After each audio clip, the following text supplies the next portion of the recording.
Alrighty, what's up everybody? My peeps! What up to my peeps? How you doing on this late Wednesday night? And you know what that means. Time for another video. Video number 2 on your 2 for Wednesday. Right here, once again, on the Peter fucking Joseph channel. YouTube.com/Peter Joseph. Thank you for watching. Make sure you like the video and subscribe right now to this channel and my other channels down in my motherfucking pants, otherwise known as the description box below. And as always, friend me on Facebook, follow me on Twitter and Instagram. If you're real, if you're not, please, for the love of God, smack yourself or have your parents smack the crap out of you and tell you to get a life and just get a life. So that's that. Share the video all over the internet. Don't forget to tell. Don't forget to tap and slap that bell. It's like, I'm sorry. Don't forget to tap and slap that bell. We all know what to do with it. Turn on all notifications so you don't miss a goddamn thing. And if you do, well, fuck you, man. You're a fuck boy and you missed it. And you're SOL, and you know what that means. Ha ha ha. And that's that. So, like, share, subscribe, leave a comment if you wish. Share the video all over the internet. Follow me on social media and hit that goddamn bell so you don't miss a goddamn thing. And if this is your very first time watching, you're just floating around YouTube, you see my gorgeous, sexy Italian face, and you like professional wrestling, the sport. It's a sport, not sports entertainment. It's a sport. I proved that, by the way, with receipts. If you like the sport of professional wrestling, AEW, WWE, Raw, SmackDown, NXT, Ring of Honor, pay-per-views, and some news and all that good shit, rants and stuff like that, then subscribe to the channel, hit the bell to get notified when I do a video so you don't miss out. And that's it. Just, if you watch it for the very first time, you like it, hit the like button, stick a thumb straight up to everybody else that don't like me's ass, and support my other channels. And welcome to the party, pal. I hope, and I really hope, you do enjoy the ride. And if not, you can hop off, go on somebody else's channel with like 12 subs and barely gets any views. And that's pretty much it. And it's fake. You want to go to a fake channel? Go ahead. I'm not fake. I bring the realness and the truth. And that's it. You don't like my opinion? You don't like my videos? Then get out of here. Go on somebody else's channel that sucks. You know? But it is what it is. And that's that.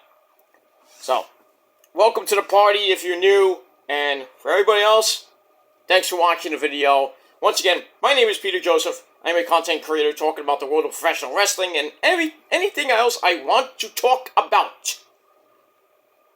And that's pretty much it. Alright.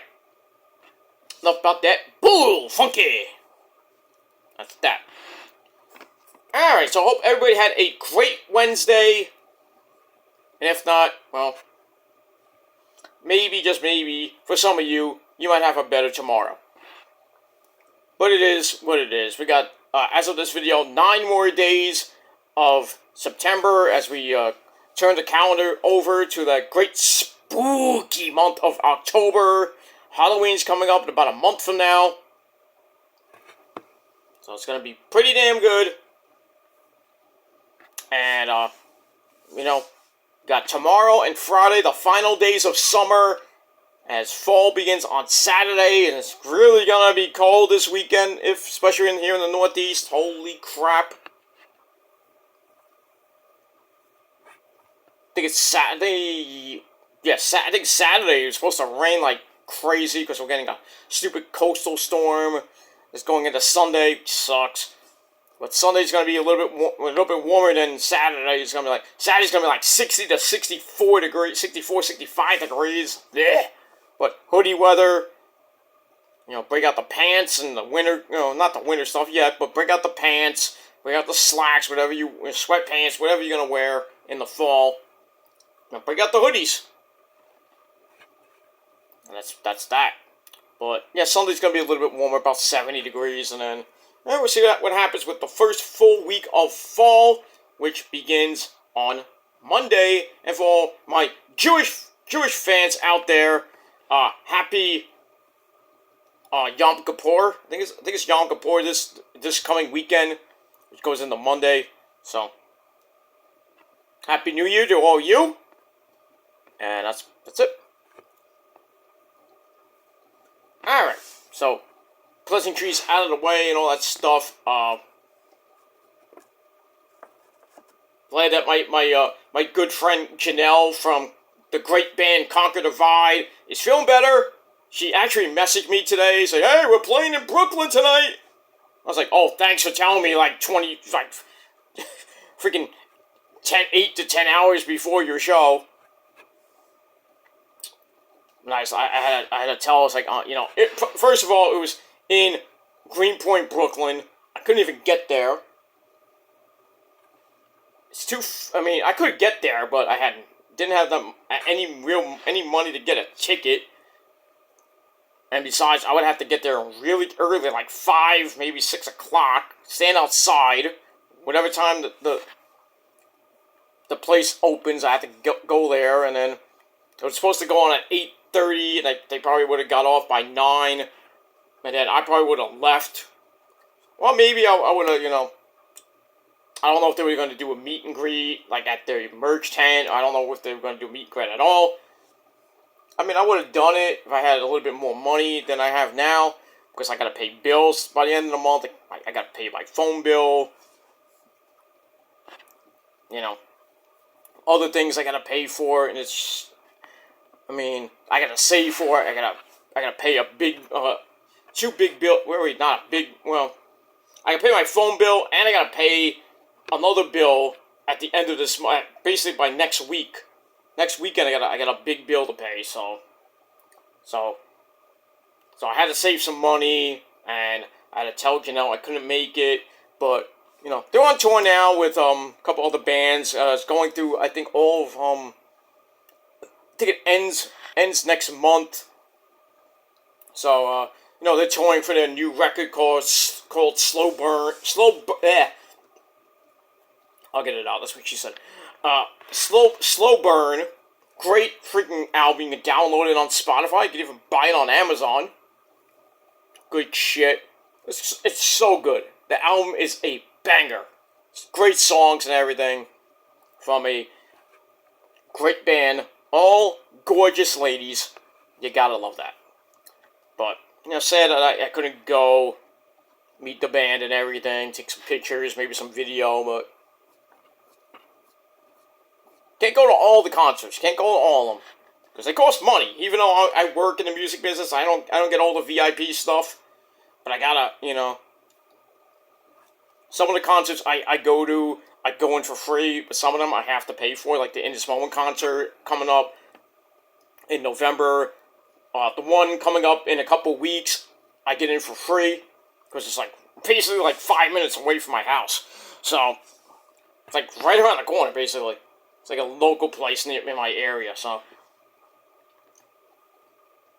That's the first one, not the tribute show. The tribute show is in New York City. I'm going for free because I'm working there. So there's another one coming up, the week after that. That's the one I'm actually going. That's right near my house. So blah blah blah blah blah blah. And we move on. But so for all you people that say I don't get out, I'm on YouTube 24/7, 365. No. I don't even spend a lot of time on YouTube, so you can't prove me wrong either. So I already proved you guys wrong. Show your analytics, show this and that. I don't have to show you shit. Just deal with it. That I'm not on YouTube 24/7, 365. You can't prove it. You never will. So blow me, you fuckboys. And that's pretty much it. Alright, so could have went to a concert tonight, but didn't have the money. But yeah, but I told Janelle from Conquer Divide, next time I'm hoping to come next time that they're gonna be in Brooklyn or in New York City. Definitely gonna come. So I'll probably be touring maybe next year. So maybe early to mid next year I might go see them for the first time, meet them and everything. Talk to some hot ladies. That's it. But I digress. It's good. It's kind of good that some certain bands, they get back to their fans and then everything. Told you I'm Mr. VIP, and I am very popular in the not too popular, but I'm pretty well known in the music realm. So it is what it is. I mean, you don't believe me? Ask in this moment. I mean, really, you should ask in this moment because they put me on stage. 2 million fucking hits. It's not your video! Yes, it is. Not on your channel. Don't matter. It's my video. Not even I should say my video. It's their video. I was in the video that 2 million plus people saw. Oh, it could have been any Peter.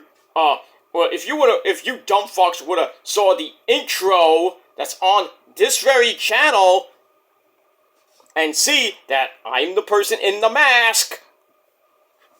And then you go to that video, and then when Maria says, "Are you up there, Peter?" And they cut to me for like 5 seconds. That's me. So you can't say, "Oh, it could have been any other Peter." Yeah, you're right. You have a point, but if you would have watched my intro video, but some of you don't because you're dumb. You're dumb fuckboys, and you forget about that. So, watch the intro video where I went on stage and everything. The mask, I got the mask. I got the sign that says you've been infected, or I've been infected. I think it is. And then Maria gives me, talks to me and everything. I say my name to a whole bunch, thousands of people. Not thousands, but a few hundred people at Webster Hall for the Black Widow release party that I got in for free. And Rosa can tell you herself. She was there. She'll tell you. I was on stage. I'm in the video. I get credit for it. And those 2 million plus hits, oh yeah, those are mine too.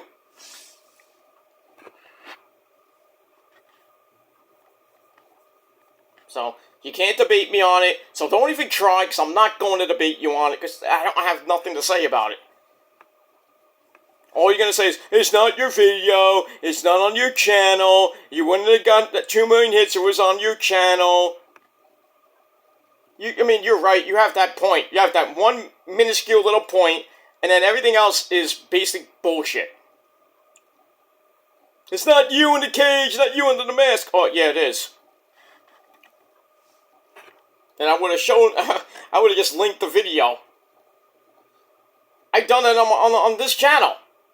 I linked it on my Killer Demons channel to shut you dumb fucks up that don't believe me. It's like, I wasn't on stage, right? Here's the video. I didn't get picked. Here's the video.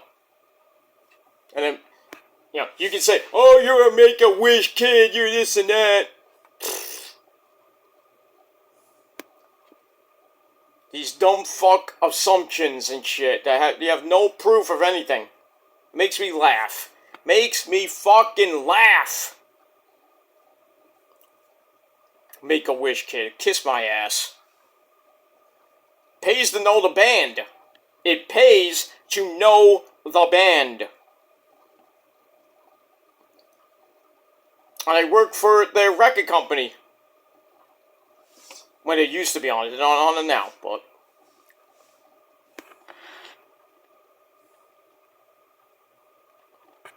I known them since 2005, so how can I be a Make-A-Wish kid? Pfft, dumbass. Do I look like a Make-A-Wish kid? Idiots. complete fucking idiots with all these assumptions. They think they have proof. They don't have anything. All this thing, making all these threats. Like, Peter's gonna go to jail. No. I can't. For what? Something I did 10 years ago? That wasn't even a big thing. That's what they call statute of limitations. So, I could do something 10, 20 years from now, nobody's gonna give a fuck. Nobody's gonna give a fuck. Okay? But if you think you were you think you're all freaking online detectives when you're really not, because you can't take the law into your own hands and shit. Could have done something then, but you didn't. So, I'm a free man, and I get free passes. So, read it. Not even read it. Eat it and weep, bitch. Fuck boys. Eat it and freaking cry me a fucking river. Because I'm going to keep going doing what I do, and that's talk professional wrestling and whatever the fuck I want to talk about. You don't like it? Too fucking bad. You do all the fucking videos you want on me. I don't care. I really don't care. Just gives me more popularity and more attention.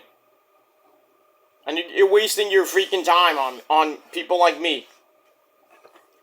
Wasting your time and energy. You have a 10-year grudge with me. I mean, come on. Get over it, grow the fuck up, and do something else with your fucking life. Instead of wasting people's time and wasting other people's time. Especially the popo, and other people. Wasting fucking valuable time and money and everything. But if you think you're not not gonna get any trouble, think again. You'll see me doing all that shit. I don't do that shit. I was raised not to do anything like that. Just it is what it is. But so you want to keep going with petty fucking bullshit, online bullshit that's not going to get you anywhere, then be my guest. Waste your time that you have your 20s or 30s or some even if you're in your 40s or 50s. You're wasting your time and you need to do something else, get a job, get laid, and get the hell off the fucking internet and do something else with your life. Simple as that. You can't do that, then whatever happens to you is on you. And that's that. It's on you what you do on YouTube and in your real life. You want to act like a complete and utter schmuck and do all this bullshit? You're sad what karma is going to do to you. It is what it is. You can call me a pedophile, you can call me a creep, simp. I don't really give two shits. You say I'm a creep and I'm a simp for people like Issa and everybody else. You want to think you can break up our friendship? It's not happening. She don't care. Okay? For you fuckboys. She don't care. And I already told her about you dumb fucks. She don't care. So, if you want to harass her, guess what? You're going to jail for that. She has no time for fuckboys like you people. She has no time for that. So, you can go fuck yourselves. And say that's the only people that I run to in the community because I've been blackballed and blacklisted from the community. That's a lie.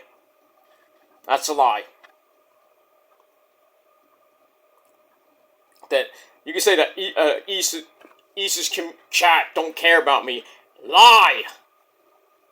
That's a lie because I talked to some of the people in the chat behind the scenes. So Uh-huh. That's a lie, and that's proven fact. So, you lose. And I go into Joe Cronin's chat, even though he yelled at me because I told him the Patriot fans suck. They do. You don't see the Niners fans. The Niners fans are like one of the greatest fan bases ever. But there's some Niner fans that are just fake. But sad to hear about what happened at the game on Sunday, where the dumb fuck Patriot fan knocked out and killed that poor 50-some-odd-year-old guy that was just going to the game with his son to root on the Miami Dolphins. Yeah, maybe he was talking shit after the game because the Dolphins whipped beat the Patriots and everything. The guy's talking shit, and then the stupid Patriots fan being a dick. Maybe he had too much beer or whatever. Just decided oh, you want to talk shit? Boom, dead. Knocked him out. Guy hits his head on the ground, dies instantly. Just sad. It's fucking sad that these fucking so-called sports fans do all that shit. You just can't go there, have fun. If they talk shit, let it go. It's a fucking game. Nobody gives two shits. They can brag all they want. It's gonna, does it hurt you? No. You go, bye. Yeah, you won. Get the fuck out of here. Go on. I don't give a shit.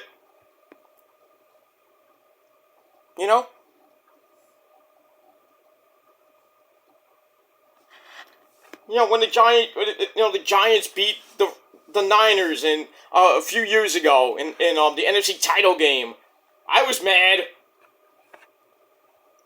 My brother from another mother, you great sexy beast, you. He was mad, crying up a storm. Throwing things, he almost destroyed everything in the house basically, and people had to calm him down. And I was like, what the fuck, dude? It's just a game. That's all it is. It's just a game. I always, when the Niners beat the Giants, I always, I go to my dad because he's a big Giant fan. I'm like, Giants lost, Is he gonna come beat my ass after? No.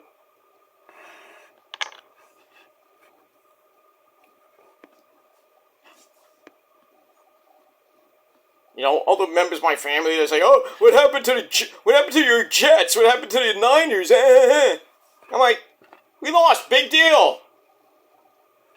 Unless the Giants or the Giants, or the Niners lost by the referee fucking up. I'm like, yeah, they lost. So, did you see how they lost? The fucking referee gave them the game. Am I gonna go back and forth with one of my family members about that shit? I'm like, no. I'm like, I don't care. Go on to the next game. Same thing with the Mets and Yankees. I mean, I always, when the Yankees lose, I'm like, Yankees lose! Yankees lose, And I have a lot of friends and family that are Yankee fans. I don't call them up all the time. It's like, hey, guess what? Yankees lose! I have friends on Facebook and YouTube that are Yankee fans, and every time they lose and they don't make the playoffs, or they got, last year, they got swept by the the Astros. Yeah, I bragged and I bitched and, I bragged and I was like, ha, Not one person that I was, making fun of. I was like, oh, the Yankees suck. They got swept. And they say, oh, what happened to your Mets? It's friendly competition. Friendly competition. When the Boston Bruins got beaten 7 games by the Florida Panthers, yeah, I loved it. And I said a lot of shit. But certain people that hate me, that are Boston Bruins fans, they had they do hot shit.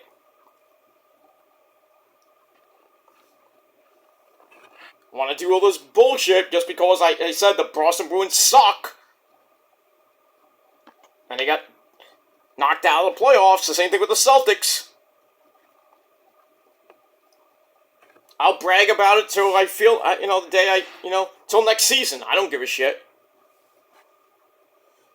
people just, they take things so seriously. Hey, you said something about my Bruins. Fuck you. I'm gonna stalk you for 3 years. I'm like, fuck. What? Why? Why would you even do that? Just because I hate your fucking team? You can hate my team all the fuck you want. You can bash my team. I don't give a shit. But when your team is gone, I'm like, oh, what happened to your team, dude? We went further than your team. Oh, we won the title, did you? No. I say what I say and move on. My team loses in the big game. Yeah, I'll be mad, but I get over it after a while. Like the Niners losing the NFC title game this past January. I was mad. People like, oh, the Niners lost,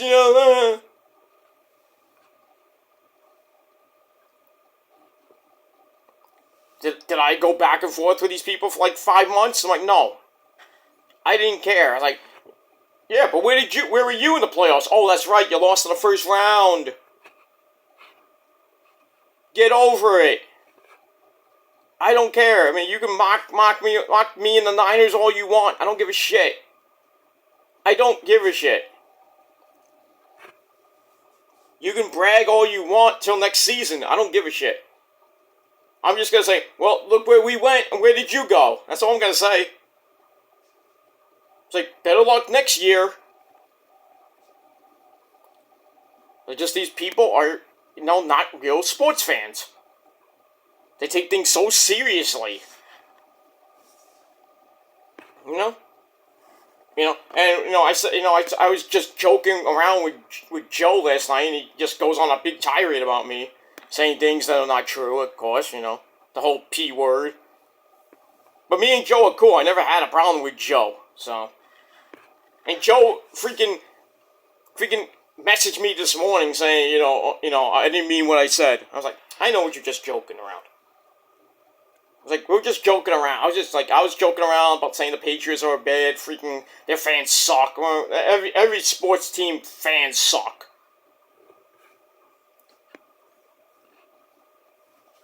But,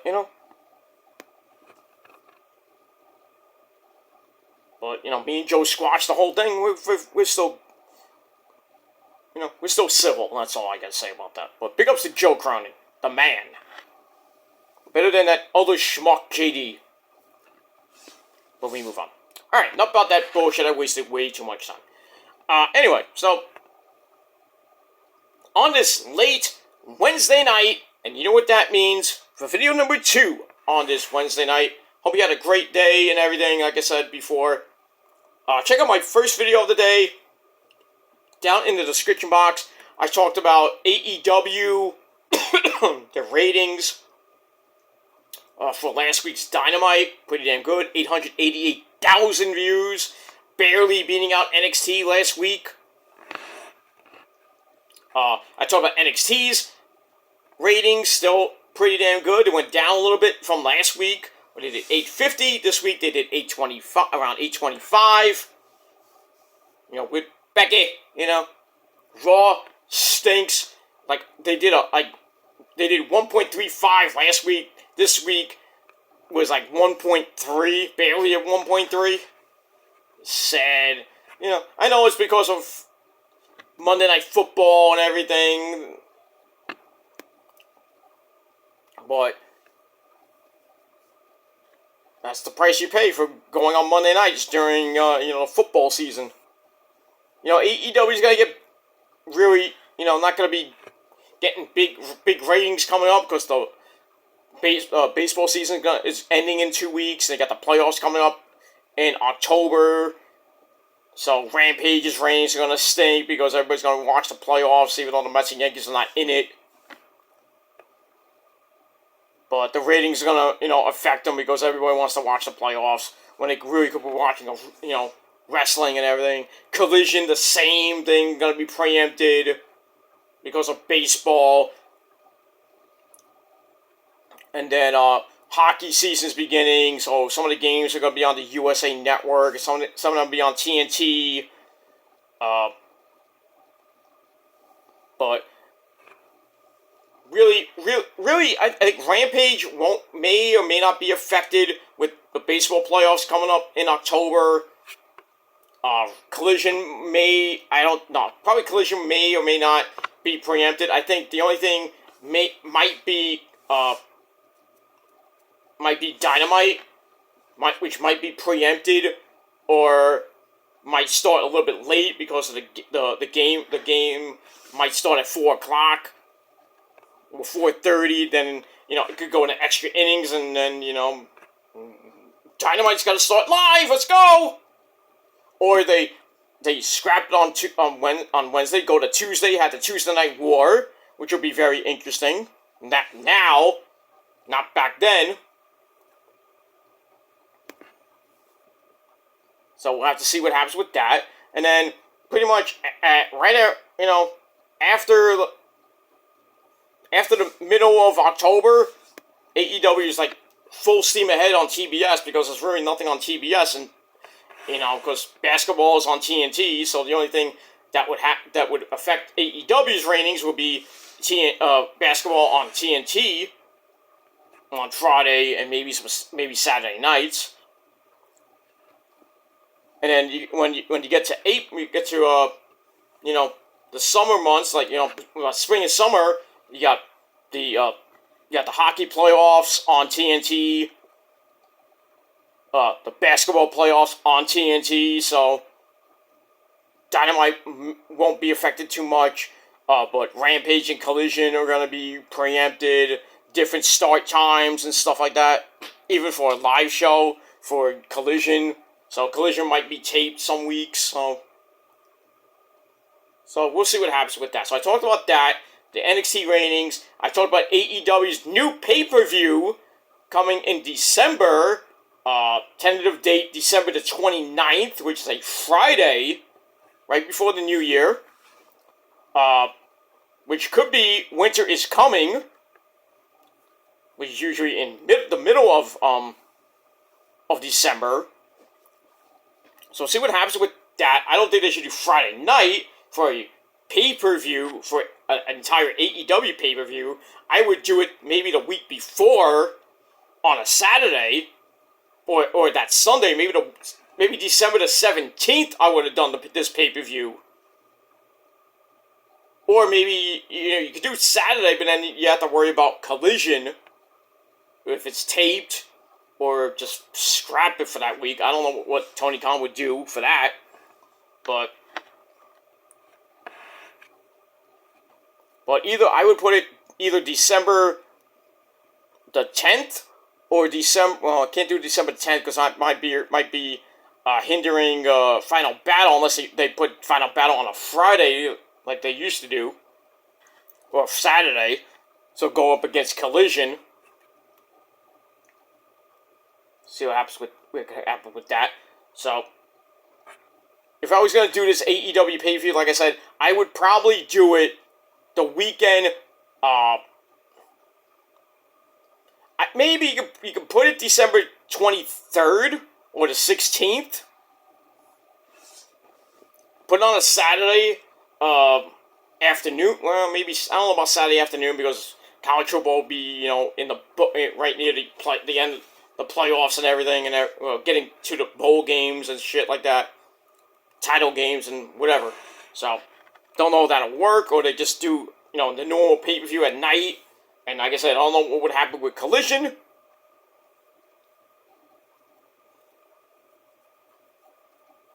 Maybe they air Collision at 7. Then it goes 7 to 9. Well, maybe they can't. It won't be taped. You can do tape, but I don't know. We'll see what happens with Tony Khan and what date that pay-per-view will be. But like I said, I think it should be December the 20. Not even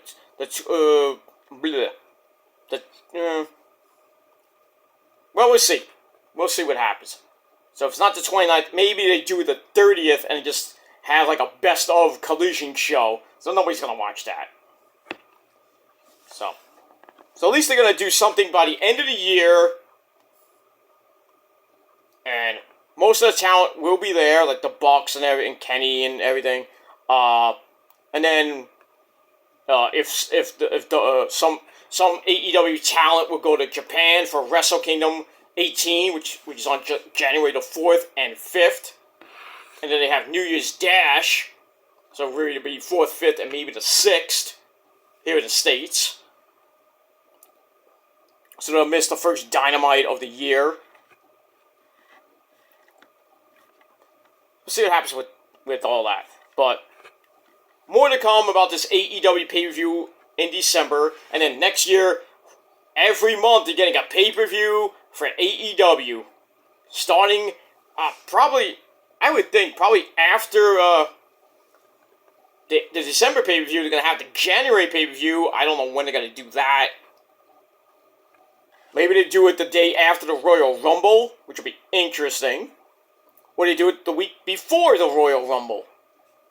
Like on that Sunday before the Royal Rumble, which will kind of hurt because, well, maybe, I don't know, may or may not hurt them because of the NFL playoffs. Some of them are night games. Depending on what week they do, they could be going up against the division round or the wild card round. Of course, the championship game is the end of January, which is the January 28th game. But usually those are early games. Like the late game is like around I think it's around 6 o'clock. So the game will end around 9:30, 10 o'clock. So it will go up against near the end of that game. So, which usually is the NFC title game. So, we'll see what happens when AEW goes a full year of pay-per-views and everything. That'll be interesting to see. That's that. And also, I talked about Vincent Kennedy McMahon, once again, in legal trouble. And, see what happens with that, but he could possibly be forced to step down from his position right now in WWE, and he will no longer be, if he's found guilty, he will not be able to do that position in the company or at all. So he can't be on the board of directors, can't be an officer or anything like that. So we'll see what happens with that. I think Vince will get off because he has great lawyers and, he's beat the government. He's beaten, the steroid scandal. He's done it all. And we'll see what happens with that. So check out the video down below. Let me move on. Alright, so 38 minutes and I talked a whole lot about shit. We didn't even get to the review yet. But this is my show and my channel. I can do whatever the fuck I want. You don't want to listen to my babble for 38 minutes? Get off my channel, go fuck yourself, go to bed, do something else. But that's that. But if you're still watching, thank you very much for that. And it is now time for your late night AEW Dynamite Grand Slam 2023 review for September the 20th, 2023. Live from Arthur Ashe Hall Stadium in Queens, New York City. Alright, the annual Grand Slam event in New York City. This show was a banger like last year was. We got 2 hours of Rampage coming up on Friday. Got some pretty decent matches there, which we'll get to near the end of the review. And then we got Collision this Saturday live from Grand Rapids, Michigan, which is RVD country. RVD will be there in action. I don't know who he's gonna face, but we got that. We got a Texas death match between Bryan Danielson, yes, take it on Absolute Ricky Starks. We got that. Jay White is going to take on Andrade. That's going to be a banger of a match. FTR is defending the belts. The tag team belts. I think it's against the Workhorsemen, I believe. Obvious win there. And then there's much more on Collision this Saturday. And Friday, lots of good stuff there as well. But we'll talk about that in a little bit. Alright, so as always, our commentary team on Wednesday nights, the man behind the mask, Excalibur, the man from Red Hook Brother, the New York's own Taz Brother. He's happy the Mets won tonight. 8-2 tonight. Vientos, 2 bombs tonight. Good pitching by Senga, who might win the ERA title this year. Now, I don't think he's going to win the Cy Young, or maybe Rookie of the Year, but I doubt that. I doubt he wins Rookie of the Year, though, but, had a pretty good season. He got a couple more. I think he's got, 1, maybe 2 more starts. See if he can lower that ERA, which is under 3 right now. Maybe get it lower, and maybe, I don't know who's number 1, but if he can finish off strong, got over 10 wins, which is great for him. He should have more, but the pitching stunk. But the bullpen stunk. But the Mets won today, 8-2. Took 2 or 3 from Miami, who is, fighting for a wild card spot right now. And the Mets are playing spoilers right now. So that's that. So they took 2 or 3, which is great. Now they go to Philadelphia this weekend. I face those Phillies, who I think are also going for the playoff spot. I think, but I'm not sure about that. But it'd be nice, to kind of ruin the party for, the Marlins and the Phillies. Because, really the next week, this weekend and then next week is the final weekend of the season.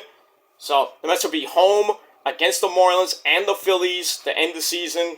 Then they're playing golf with the Yankees as of October 2nd. So a week from Monday, the Yankees and the Mets will be playing golf. And then we'll be talking about the New York Rangers and the New York Knicks. Fuck the Knicks. We'll talk about hockey pretty soon. Hockey! And then you got the Jets, just stunk up the joint against Dallas. They weren't going to win at all. At all. They got destroyed. They got the Patriots this Sunday. Probably from wet as fuck MetLife Stadium. I think it's in MetLife. So I got that. That's going to be even if the Patriots are 0-2, they should have won both games. Honestly, they should have won both games. They should be 2-0 instead of 0-2. The Jets are 1-1 going into week 3. That. The Giants play the Niners tomorrow. Oh, yes. I can't wait for that game tomorrow. Me and my dad are going to be at war tomorrow night.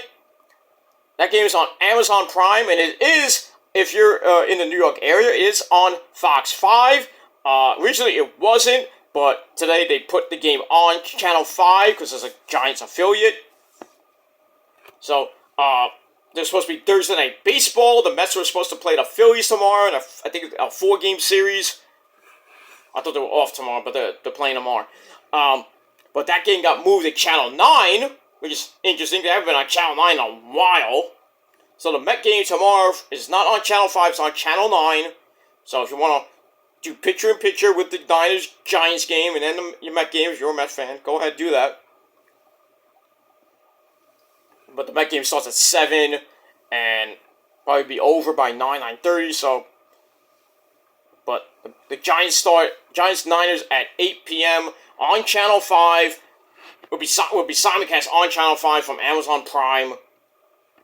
So I got that. So if you don't have Amazon Prime, you're a loser. But if you've got Channel 5, you can watch the game. And then the Jets will be the 1 p.m. game on Sunday, and they got Sunday Night Football, Monday Night Football. That's pretty much it. So the Niners, after tomorrow's game, the Niners don't play till October the 1st. Back home. I think they play Arizona next week. Well, week 4 in the NFL, the league where they play for pay. So I think the Niners could possibly go 4-0 then until when they that big Sunday night game against Dallas in I think it's at home. I don't think it's in that shithole in Dallas. I think it's a home game. I have to look at the schedule. I don't have it. My book is over there. I'm not gonna go get it.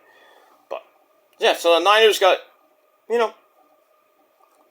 got Thursday's not a gimme. Thursday's not a gimme, even though Saquon Barkley's not playing. A couple other Giants are not playing. Brandon Ayuk is a game time decision with his shoulder. He did a CAT scan, an MRI on his shoulder. No structural damage. He just has some soreness in his shoulder area. So it's a game time decision. I would rest him and have him come back in week 4 against Arizona. Because you don't want to play him, and God forbid he gets hurt, and it's a serious injury, and then he's out for the season. Because he's one of our big weapons. And already in the first 2 weeks of the season, he's just been going off and everything. So it would have hurt for Ayuk to go down with a major injury. But the Niners have so many weapons, like Kittle, Jennings, McCaffrey on the running back, Debo. The defense is still number 1 in the league.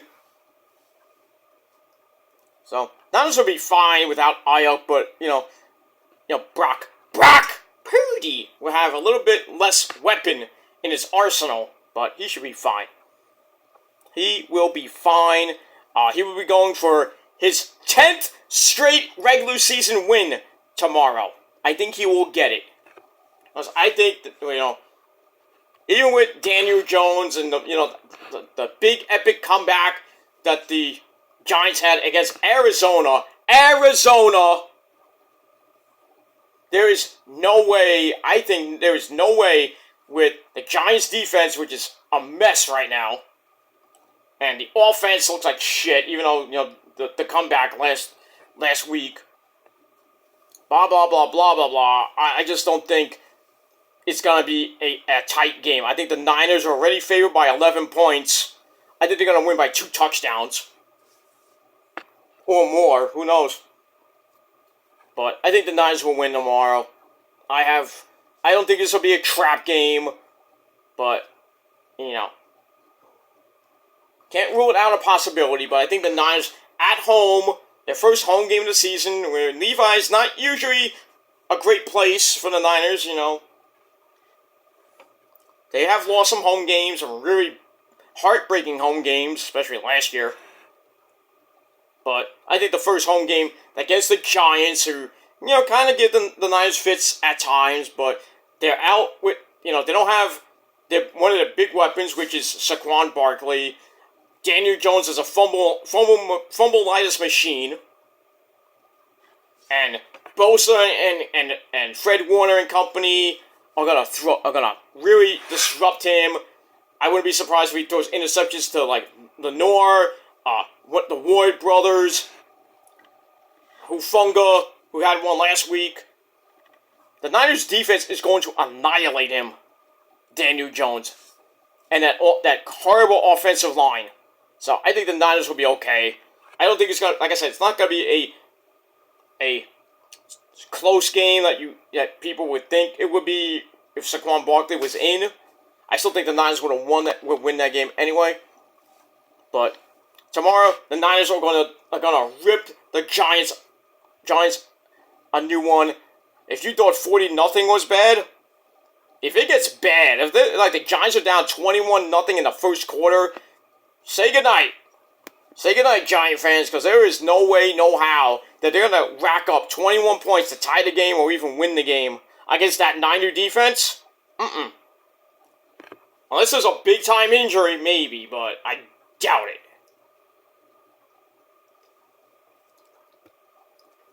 So get ready to go 1-2, Giant fans. Get ready. The Niners will go 3-0. Control that freaking division. Was a Seahawks suck. The Rams, we all know what happened. Well, they're lucky they even made it a close game. And the stupidest thing they did was really kill everybody who had them by a spread. Because the Niners, I think, were 8-point favorites. Or 7.5-point favorites. Yeah, 7.5-point favorites. The stupid Rams go down the field and kick a meaningless field goal. And a lot of people lost a lot of money. Not me, but a lot of people lost money because they had the freaking Niners and took the points. It is what it is, and that's that. All right, enough about that. All right, so we had Excalibur, Chaz, and the legendary Tony Baloney Schiavone at ringside. Renee Paquette in the back doing the interviews. And we got that. Alright, so this show was amazing tonight. Very good show, as always. We start off with the pyro. We are live from Arthur Ashe Hall Stadium in New York City. A lot of fans with it. Not a lot of... it wasn't a sellout, obviously, because they sold 1,100 yesterday, and I think they sold 900 more today. So, there was a lot of empty seats. Not like last year, which I think was a sellout last year. But, what are you going to do? But they made it work, and it was a good show. So we start off with, I thought it was going to be near the middle, the end, maybe near the end of the show, because the end was the main event. MJF defending the AEW World Title against Samoa Joe. We had that. But we start off with match number one. Match number one, yeah, that's it. Title for title. The Ring of Honor World Title against the New Japan Strong Openweight title. We had the Ring of Honor champion Claudio Castagnoli taking on New York's own, the New Japan Strong Openweight champion Eddie the Madman Kingston in his hometown. The winner of this goes to Japan, actually, for, what's the pay-per-view in October? I forgot. It's Destruction in Kobe, I think. Those October pay-per-views in Japan. So, the winner of that will defend, the New Japan Strong Openweight Championship. So, we got that. And also will become a double champion. So, we before they came out, we see Claudio getting ready. He's doing the uppercuts. He has that idiot Wheeler Utah there, and he's doing this, and then he just takes Wheeler Utah, boom, knee right in the gut. I started cracking the fuck up. Because Wheeler Utah's the type of guy that gets people ready for the match, and he gets kneed in the nuts because he sucks so bad.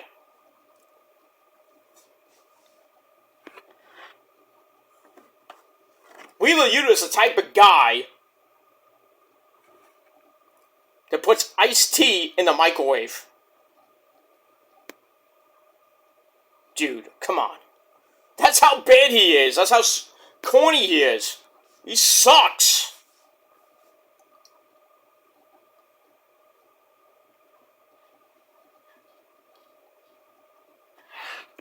The guy sucks, man. I can't. Wheeler Yuta and Cody Rhodes are evil, evil people. We must stop them. They're evil. Evil. Indeed. Okay. Alright, so we got that. Eddie's getting ready for his match. And that's it. Alright, so they come out. We get the traditional old school intros from Justin Roberts. And we're off and running. Claudio looks like a freaking winter spokesman for winter fresh gum. Green and white trunks. I think he was, I was like, damn, he looks like a mint candy. Like those, what was it called? Andes? No, the Canadian, I think it's Canadian, I don't know what it is. But you know, when you go to the grocery store, you have those little mints, like a little square mints, and they have, you know, the chocolate, the mint in there, which is basically what Claudio was wearing. He looked like a mint candy. But anyway, we get that. Alright, so this was a slobber knocker. Great match. Start beating the crap out of each other to start. They go to the floor. Eddie starts doing the you know, the piston Honda. Not the piston Honda, sorry, E-Honda. E-piston Honda, same thing. From Street Fighter. Chops of Doom against the barricade.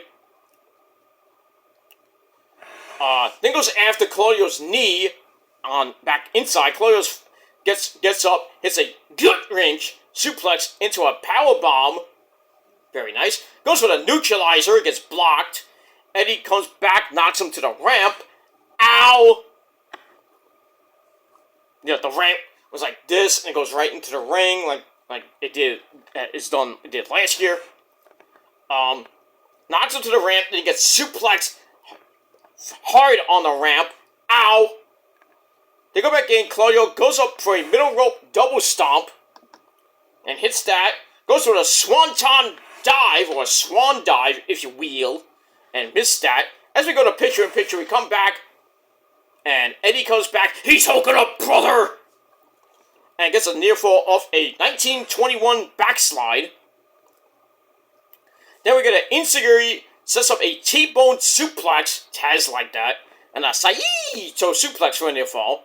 Then, once again, in the corner for the rapid fire chops of doom, which kind of wake up Claudio. He's like, "You bitch, hit me harder, come on!" So he's like hitting him, and he's like hitting him, slapping him, and Claudio starts yelling, and out of nowhere, boom! Like, straight right hand out of nowhere, knocks Claudio out. And then, Eddie comes back, and he does the a little bit slower this time, slow motion. And then Claudio hits a clothesline for a near fall. Picks up Eddie, tries for the Ricotta bomb, gets counted into a sunset flip for a near fall. But then Claudio hits that Tiger uppercut and hit it flush on Eddie. Gets a near fall out of that. Then he picks him up, hits the Ricola bomb. I was like, oh, he won. That's, no double champ for Claudio. But Eddie kicked out at 2, and the fans are like, "Come on, Eddie! You can do it!"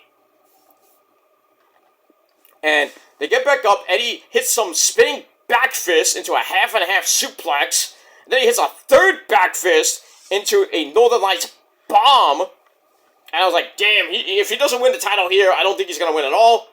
But Claudio kicked out at 2.999999999999995. And then we get near the end, the final sequence. Eddie hits another back fist. And then he picks up Claudio, hits the Ricola bomb. Basically around the middle of the ring. Goes for the cover. 1, 2, 3. We have a new Ring of Honor World Heavyweight Champion, Eddie freaking Kingston. He did it.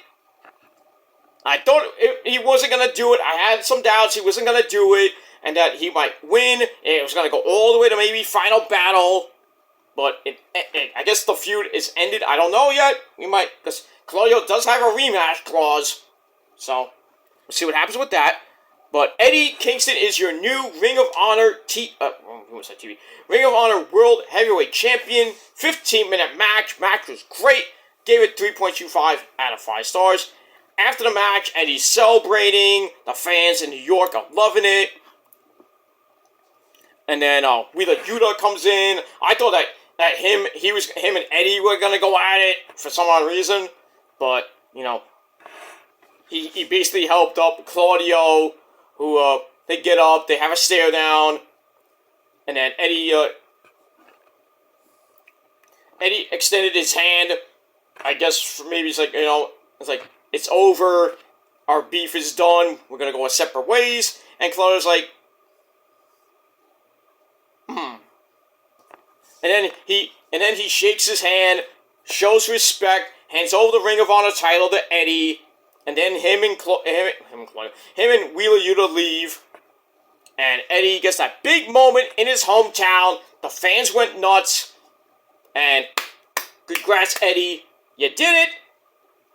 He is the new Ring of Honor World Champion. And if you follow the AEW YouTube page, he did an exclusive interview dedicating the win to the first ever Ring of Honor champion, the late great Xavier. I thought that was nice. Good job, Eddie. Good job.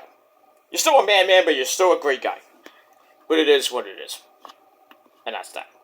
So we'll see what happens with Eddie now. He's the Ring of Honor champion. And we'll see what happens with him on future episodes of Ring of Honor TV. And who his first opponent might be.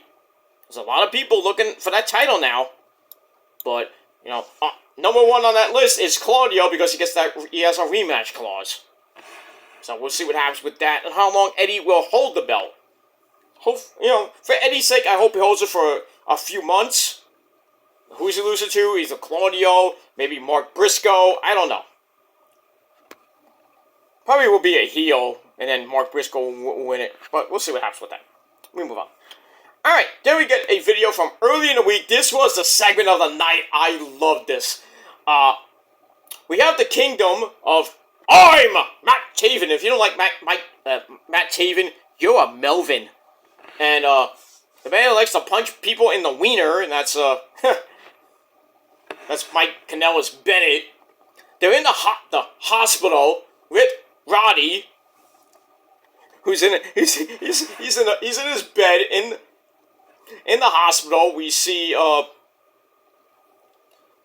nice looking nurse who's an indie wrestler. I forgot her name. I should have wrote it down. But she's an indie wrestler. I think she works in WrestlePro or Creative Pro. But she was there taking care of Roddy.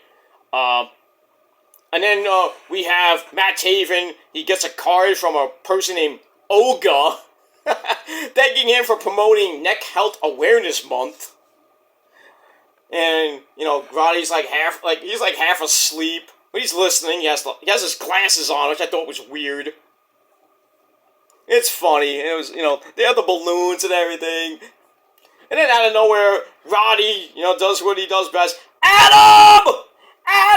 And then we see Adam Cole just running. I'm here. I'm right here. He's like, Adam, where are you? I'm like, right here, dude. Oh, you came.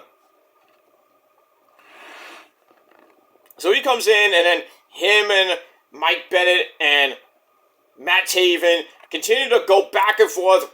This is your fault, the way he is. And then they basically tell Adam Cole, it's like, hey, we gotta go to Grand Slam, where we're gonna win that Fatal 4-Way match on Rampage between them, the Hardys, the Best Friends, and who's the other team? The Righteous, to see who faces MJF and Adam Cole, baby, at Wrestle Dream for the Ring of Honor Tag Team belts. Obviously, foreshadowing. So they leave. It's like, oh, we got better things to do. And then Mike Bennett's like, we're gonna do 3 things. We're gonna win the match, punch somebody in the wiener, and give them power drivers. Punch him in the wiener. That's on a shirt. I don't know what it is, but not as great as kick him in the dick.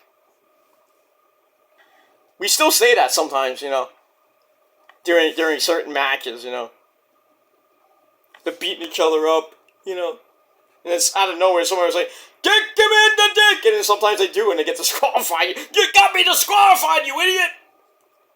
Don't listen to us then, dumbass. We didn't mean really to kick him in the dick. Just do behind the referee's back, maybe. That'd be nice.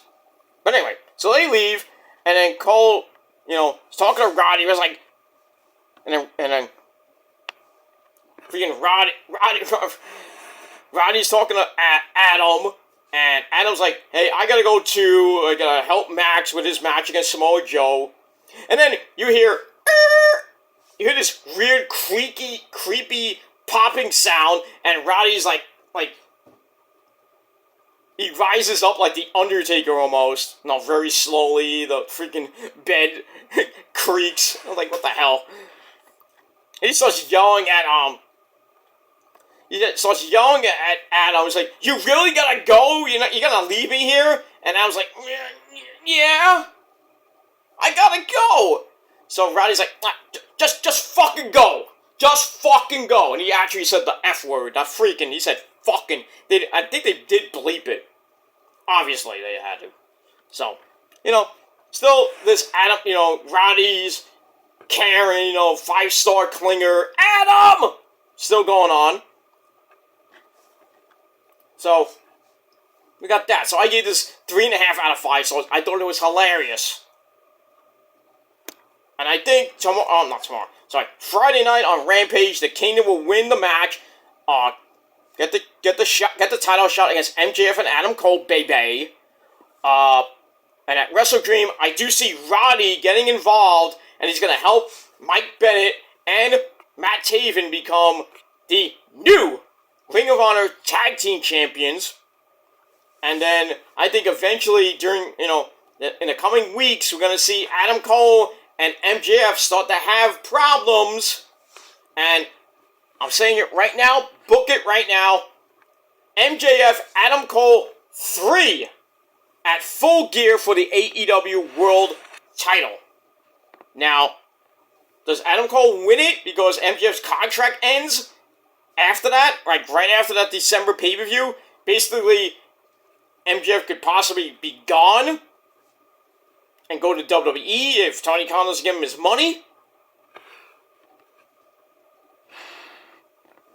So he either loses it at Full Gear, or whenever winter is coming, that pay-per-view is, which it probably might be that night, that December 29th tentative date, but we'll see. So if MJF doesn't lose the belt at Full Gear, he most likely will lose at that next pay-per-view, the December pay-per-view at the end of the year, and we'll see. Maybe they could play that storyline where after Full Gear, MJF's gonna come out. It's like, well, we're counting down the weeks for the bidding war of 2024. They'll make some snide things about Hunter and WWE. I would not be surprised at that pay-per-view he cuts a promo either after the match, if he's defending or he has a match. Then he's like, well, Tony Khan didn't give me my money. I'll see you at the Rumble. Or he kind of teases it. Maybe he's like, well, if I don't get my money by midnight, by the stroke of midnight on New Year's Eve, I don't get my money by the stroke of midnight, you might see me in Tampa, Florida, January the 27th as a surprise entrant, maybe entrant number 30. So that's add his name to a possible number 30 and Randy Orton.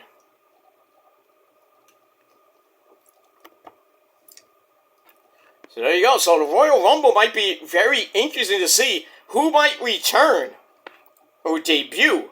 Jade Cargill, maybe? Well, it won't be Mercedes Moné. I highly doubt that. So, maybe Mandy. I doubt that too, but you never know. But number 30 is going very. Any number could be a big debut. AJ Styles a few years ago was number 3. There was a 2017 Royal Rumble where AJ debuted at number 3, and then I think it was like a year later, Adam Cole baby was in the Royal Rumble I think it was at number 6 or number 9. Finn Balor debuted in the Royal Rumble, coming over from Japan. Johnny Gargano made his debut because he came off from NXT. So we got that. So we could see a really good and very interesting Royal Rumble for the men and the women. At number 30 or anywhere in between that. Jade Cargill might debut. I think she will debut at the Rumble. Well, if she doesn't appear between now and then I would love to see her at number 30, maybe number 27. Who knows? But as far as the men go, I would be surprised we see Randy Orton at number 30, MJF at number 30, maybe Wardlow, because his contract expires pretty soon, or about to expire, and really AEW has nothing for the guy. So we could get two big names from AEW jumping ship at the start of the year. Wardlow and MJF. We got that. Sheamus fella. Sheamus' contract ends in early 2024, but most likely he will stay, because he's been there for a very long time. I don't think he's gonna jump ship and go to AEW or even Impact. And that's pretty much it. So a lot of things going that way, and we move on. All right, enough about that. All right, so that segment with Adam Cole, Bebe, Roddy, and the Kingdom was great, funny as fuck, and I gave it 3.5 out of 5 stars. All right, there we go. Back to Arthur Ashe Hall Stadium. We go to the back with Renee Paquette and her special guest, the so-called TNT champion, Christian Cage, and the real TNT champion, Luchasaurus. They're all ready to take out the man called Sting. It's Stink! And Darby Allin, how you doing? I'm from Seattle. I weigh 125 pounds. I'm an emo prick. My back is broken. So that match will be on Friday Night Rampage. So they're all ready to take them out. But then Christian says, I'm also ready for Luchasaurus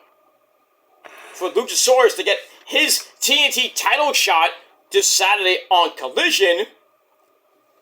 And Sting is barred from ringside, so it's going to be a triple threat match. So it's going to be Christian defending against Luchasaurus and Darby with Sting nowhere near the ring. Is he barred from the rafters? I bet you nothing he'll come down from the rafters at the end of the night. Or at the end of the match, I should say, but we'll see. So, a triple threat match for the TNT title. Got that. Then he makes some New York baseball jokes. He says, oh, the Mets and Yankees stink. I'm like, you son of a bitch! You son of a bitch, Christian. You moron from Toronto. Hey, how about those Blue Jays? How about those Maple Leafs?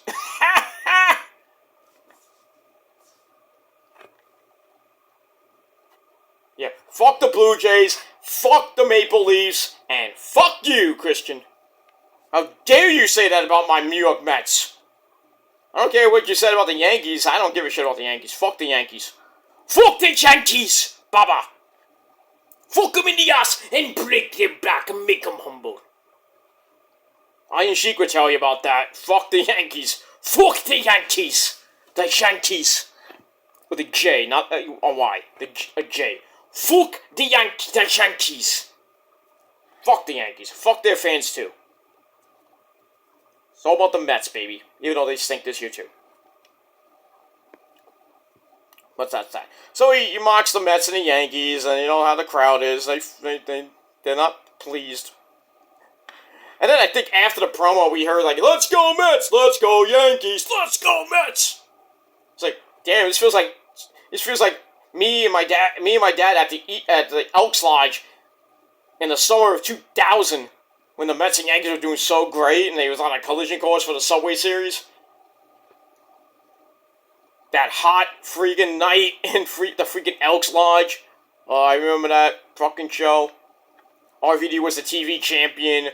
The Dudleys caused a riot when they legit beat up a fan. And then Spike Dudley dove off the balcony onto them, and then he gets the fucking shit beat out of him. And I think he got saved by Balls Mahoney, who was facing RVD in the main event for the TV title, and RVD whipped his ass, busted him wide open. My dad's like, that's not real blood. I'm like, shut up. He's like, he's bleeding. I'm like, duh. It's like, you haven't watched ECW before, have you? Oh, he loved the show. He loved it. My dad's not a big wrestling fan, but when they took him to that show, I was really supposed to go with my friends, but they couldn't make it at the last minute. I had to tell my dad, like, I got this ticket, what am I supposed to do with it?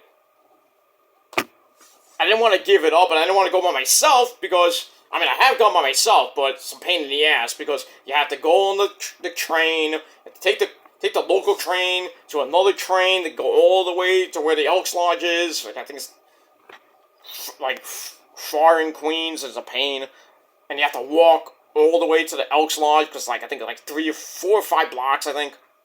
Pain in the ass, but, and then getting home at night, like, the show will end like 10, maybe 11 o'clock, and you have to go all the way back home on the train from Queens all the way into the city, and then take that train home. Not fun. But thankfully, my dad, you know, he's like, all right, I'll go. So we went there, and we had we ate before. Thank the Lord. I forgot what we ate. I think we ate at Wendy's. It was like right across the street from the Elks Lodge. So we ate. Then we waited outside online, and we get into the place. We had to go all the way up to the balcony. Standing room only.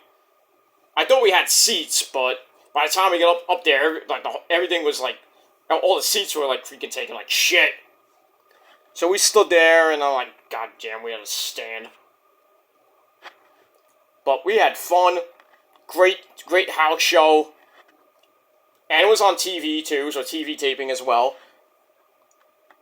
And if you've seen that, if you go to, well, I don't know, if you go to Peacock, you go to the ECW TV library, go to, I think it was June or July 2000. At the Elks Lodge, especially with if you look at the intro really carefully, you see me in my Undertaker shirt. I was like, why am I wearing an Undertaker shirt? Because it's the GOAT. You see me, and you see my dad next to me when Joey Saw was like, Queens, New York City. You see me going like this. And most of the night, you see me for like blips. Me and my dad on ECW TV. Great. I think that was the night that freaking Tommy Dreamer cut that rock-style promo. I think it was against Just Incredible.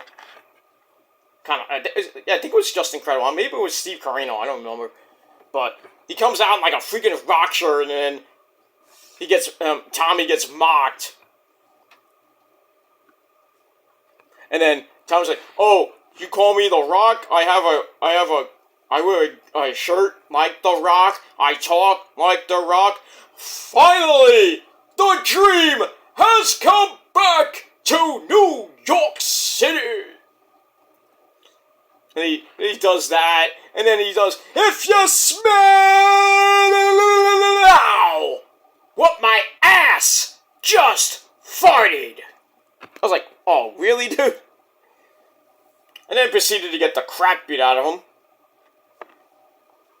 By, well, he was with Francine. Francine was gorgeous. Gorgeous. She's still... Hi, Francine. How you doing? Francine looked gorgeous. And then, I think it was Just Incredible, because he came out with Dawn Marie. I think he came out with, Chris Candido.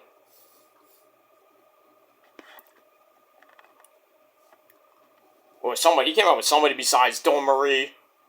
And then he was, he did all that, and he gets, him and Just Incredible were beating the crap out of each other. I forgot who saved him.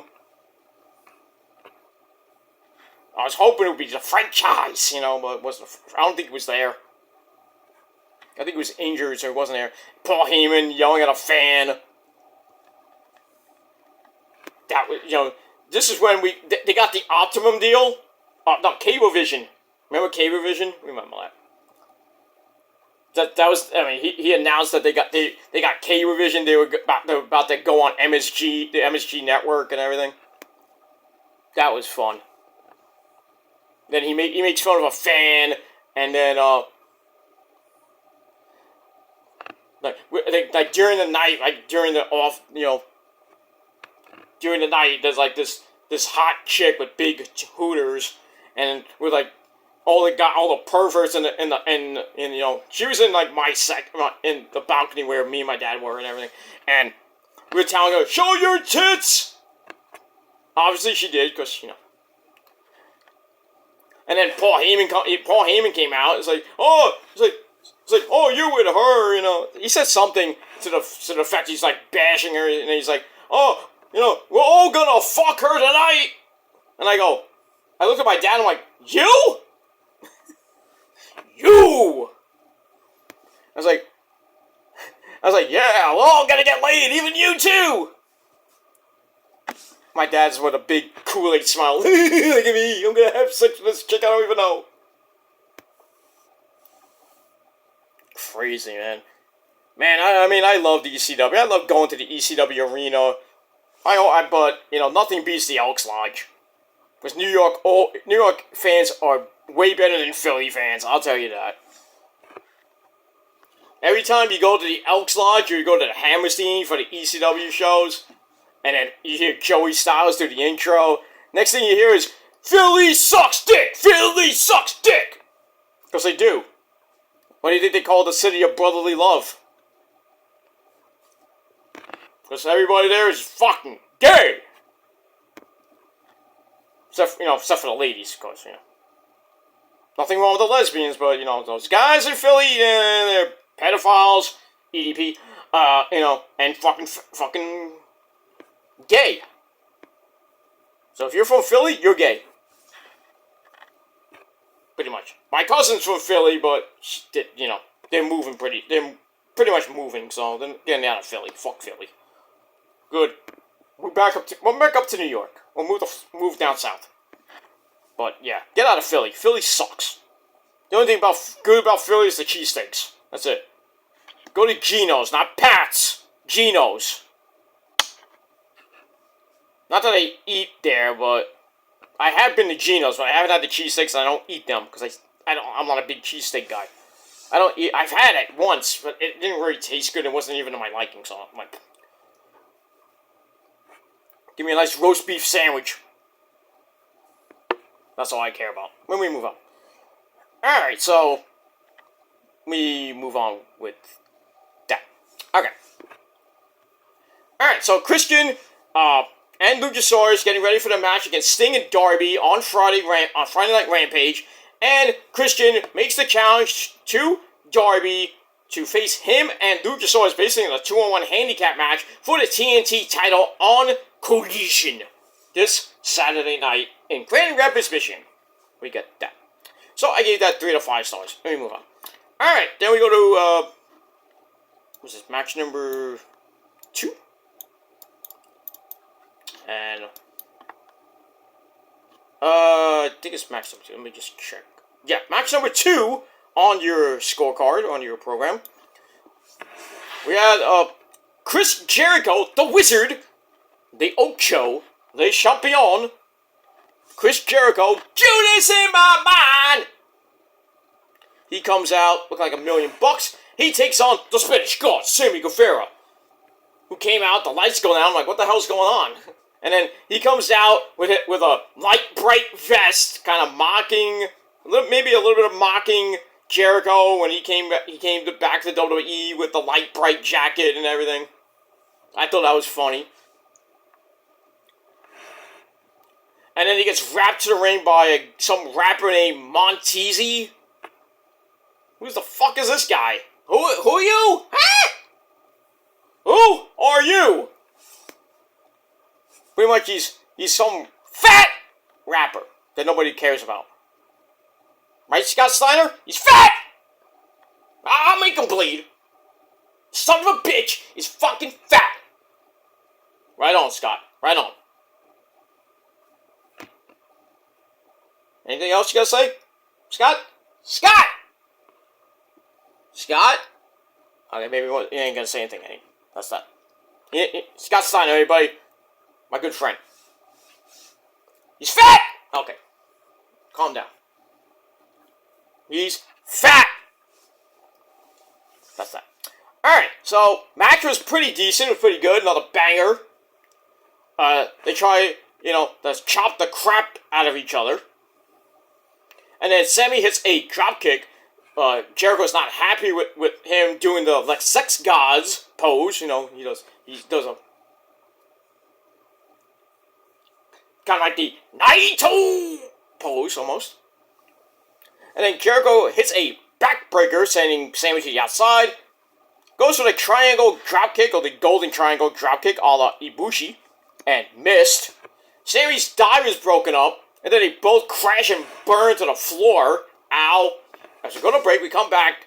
Jericho hits one mean clothesline, turning Sammy inside out for a near fall. Sammy then comes back, grabs the code breaker, and he hits that. Jericho bails to the floor, gets taken out with a beautiful moonsault, only to dropkick Sammy out of mid-air back inside the ring. Then he goes for another triangle dropkick. Doesn't work again as Sammy kicks basically the air. It doesn't really kick Jericho that much. In the head. He tried to kick him in the head and barely hit him. But Jericho sold it. Got that. Then they fight up top. I think Jericho is trying for a Hurricane Rana. And Sammy kind of reversed it into a Gilmore Kata! Bang! Goes for the go to hell, gets counted into the walls of Jericho. Sammy breaks it up easily. They both go top again. Where Sammy, this time, it's a twisting Gilmore Cutter. I'm stealing that. Sammy tries to one-up me every fucking time, you son of a bitch. Don't worry, Sammy. I got something for you. Dude. I got something for your wife, too. It's in my pants. In my pants! But I digress. Anyway, so that was cool. I walked out. I was like, whoa! Twisting Gilmore Cutter! From the top! Would have been nice if it was through a glass table, though. So, it might look cool, Sammy, but if you would have done it to a table, a flaming table, the Pyramid of Hell, or even a glass barbed wire table, then I would have gave you bonus points. But sadly, you get nothing. You get maybe a minuscule half point on that one. So, you did good. You did good, but mine's better. Anyway, so he hits that for a near fall. Jericho comes back, hits the patented Bulldog. And then I think Sammy comes back with a knee to face. Picks up Jericho for the go to hell. It connects. I thought that Sammy should have went for the cover there. But he goes up top. Looking for the shooting star press. He goes for it. And then Jericho out of fucking nowhere hits the code breaker. Oh, it looks so freaking... Mike! What? Get in here. What do you want, Gilmore? It's Joseph. Oh, I forget. I'm sorry. It's okay. Jericho hit a code breaker as Sammy Guevara was doing a shooting star press. Hit the code breaker at a freaking midair. And that was pretty awesome, like you. I know, I'm awesome, but it's not as awesome as me. Okay. But it was very good. I remember you hitting the awesome bomb out of nowhere once. That was kind of awesome, Mike. I know. And I'm awesome. It would have been awesome if you put the guy through a freaking table. Yeah, I didn't have a table near me. I'm sorry. Hey, you still won the match. Can't beat that, dude.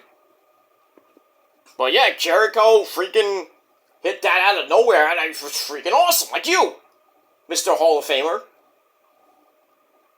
I know I should be in the Hall of Fame. I don't know why. Well, of course, the WWE Hall of Fame sucks.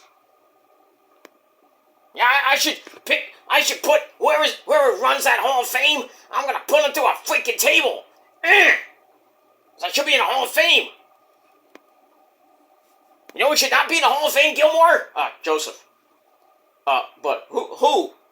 You know who? I hate that guy. Oh no, that guy. I'm not gonna. Yeah, I don't think he may have been the Japanese Hall of Fame. But I don't think he'd be in the WWE Hall of Fame because the real wasn't in the WWE. Maybe the ECW wing, but I don't know. But yeah, I don't think he should be in the Hall of Fame. That guy. Oh, Tanaka. What? Why did you say Gilmore? Sorry, I had a cough. Don't make me hurt you, Gilmore. Mike, you will not hurt me. We already discussed that. Stop it. Anyway, get out of here. I gotta finish this up. All right, bye. Okay, get out of here. He's talking to himself. No, I'm not. I'm just doing comedy and satire, my friends, and epic fucking promos. Epic fucking impressions that nobody can beat me in. Nobody can beat me in impressions. Nobody. Brother. What do you think about that, Randy Macho Man Savage? Oh, yeah! Nobody can beat you, Mr. Joseph. Ain't that right, Miss Elizabeth? That's right, Randy. Eddie, I don't think so. All you people that try to do impressions of me, I think you're a bunch of pendejos. Pero, right on, Eddie.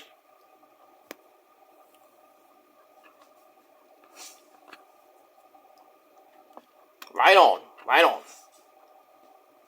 Nobody can do me. I'm Terry Funk. I was a hardcore legend in Japan. Japan, #1. Forever! Right there. You go, you bad man, you Terry Funk. Terry Funk! Cactus! Cactus! Where are you, Cactus, you bastard? Terry! Terry! Did you see Hulk was eating Doritos like me and Mikey did in ECW? Cactus, I told you I don't eat Doritos and I don't remember that. I'm an old man. But they're very tasty. You should have one. Cactus, I'm dead. I can't have one now. Leave me alone. Okay.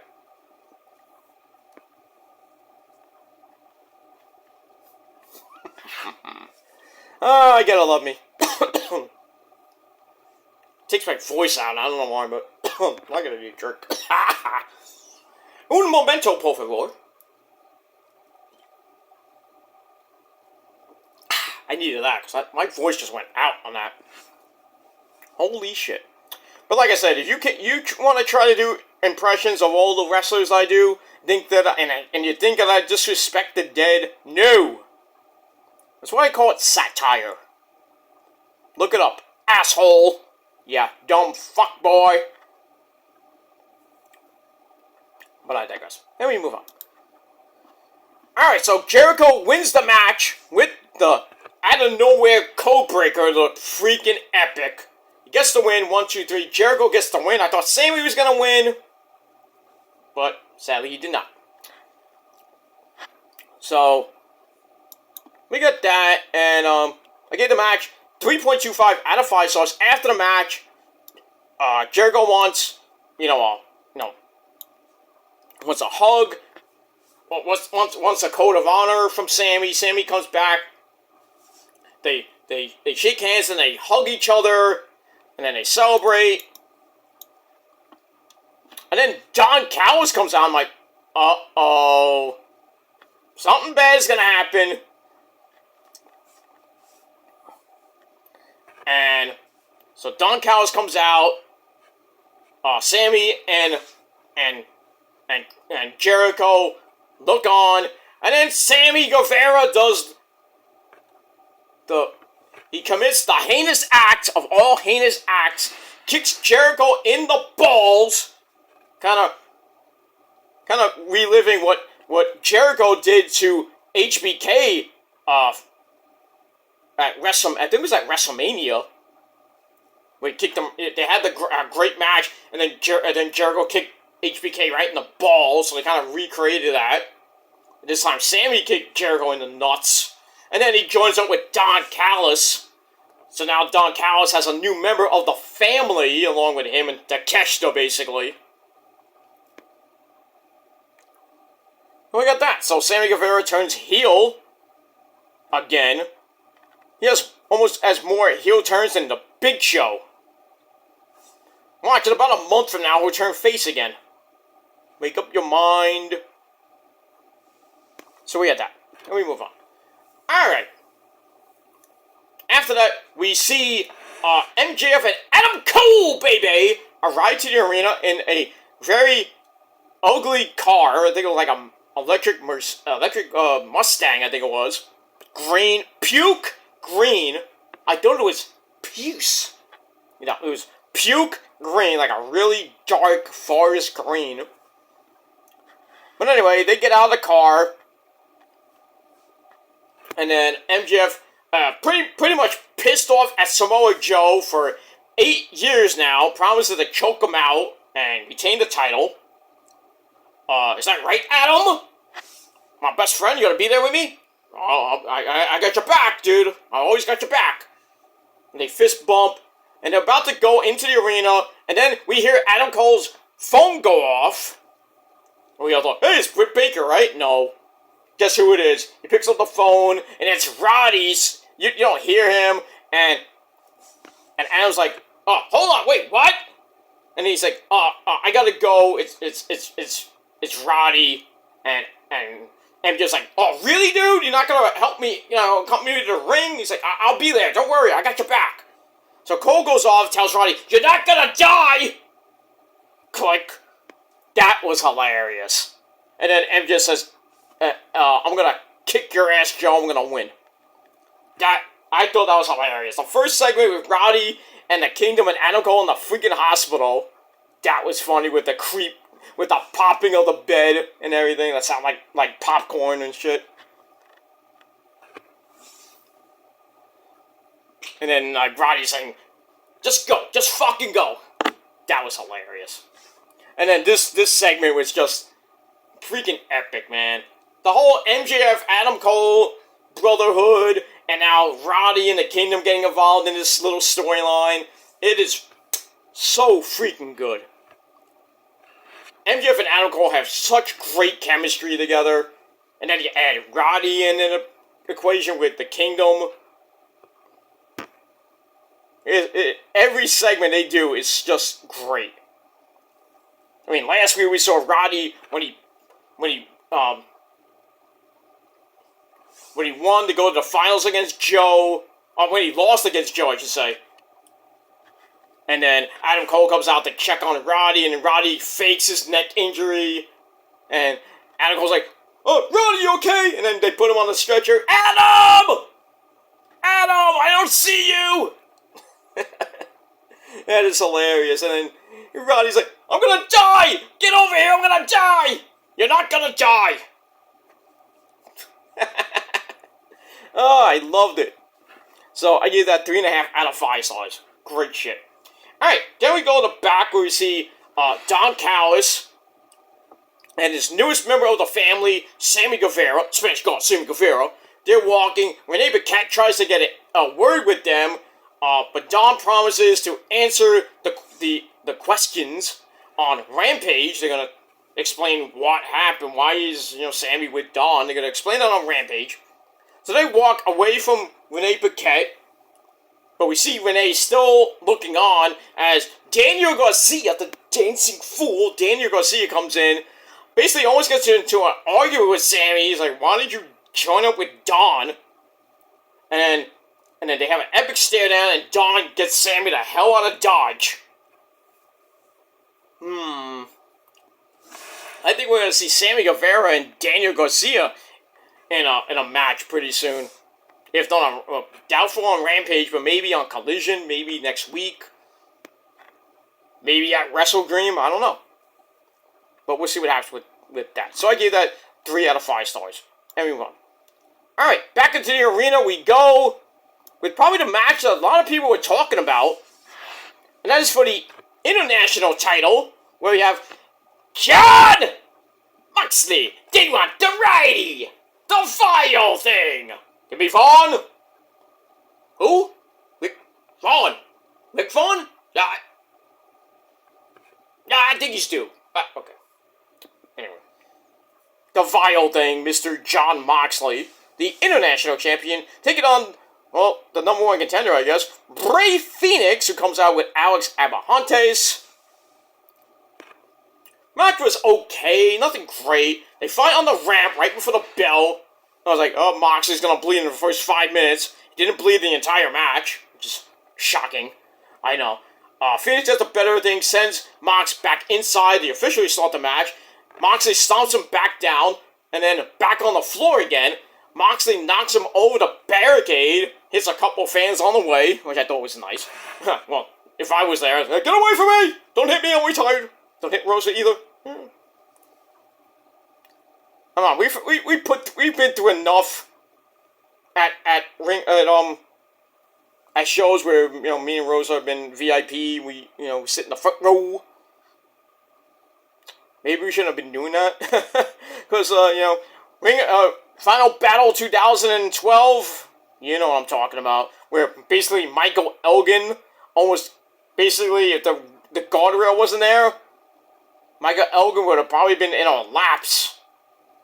Big fat Michael Elgin. And we saw it coming. I thought Roddy was going to get thrown into us, but then Michael Elgin comes screaming into the fucking barricade. I had to freaking protect Rosa. Because that's what a man does. Knocks into the fucking barricade. Kind of knocks the barrier into me and Rosa a little bit. Knocks over my goddamn fucking soda. I had to get another one at intermission. Then I had to call the fucking janitor to mop it up. That was bad. I didn't want anybody to get hurt and anything, but... So, sit at ringside at your own risk, because you never know, you can have somebody in your lap. Maybe, just maybe, a female. That's never happened to me at a show, yet. But it will. May or may not happen in the near future, but I wouldn't mind it. One of the indie darlings, maybe like Zeta Steel, or I don't know, any woman wrestler that comes to the indie shows I go to. I wouldn't mind them being in my lap. Shit, I'm like, I'm sorry, get off me, please. But in my heart, I'm like, stay. So she was like a Japanese chick. I'm like, I'm not moving. I am not moving. I'm just gonna stay there. And I'm like, wait to see what happens. I gotta have 2 women on my lap, and I'm down on the floor. Oh, shit! And I'm like, are you okay, Peter? What? I'm okay. My dick might not. Not the first time. No, I'm joking. I'm just kidding.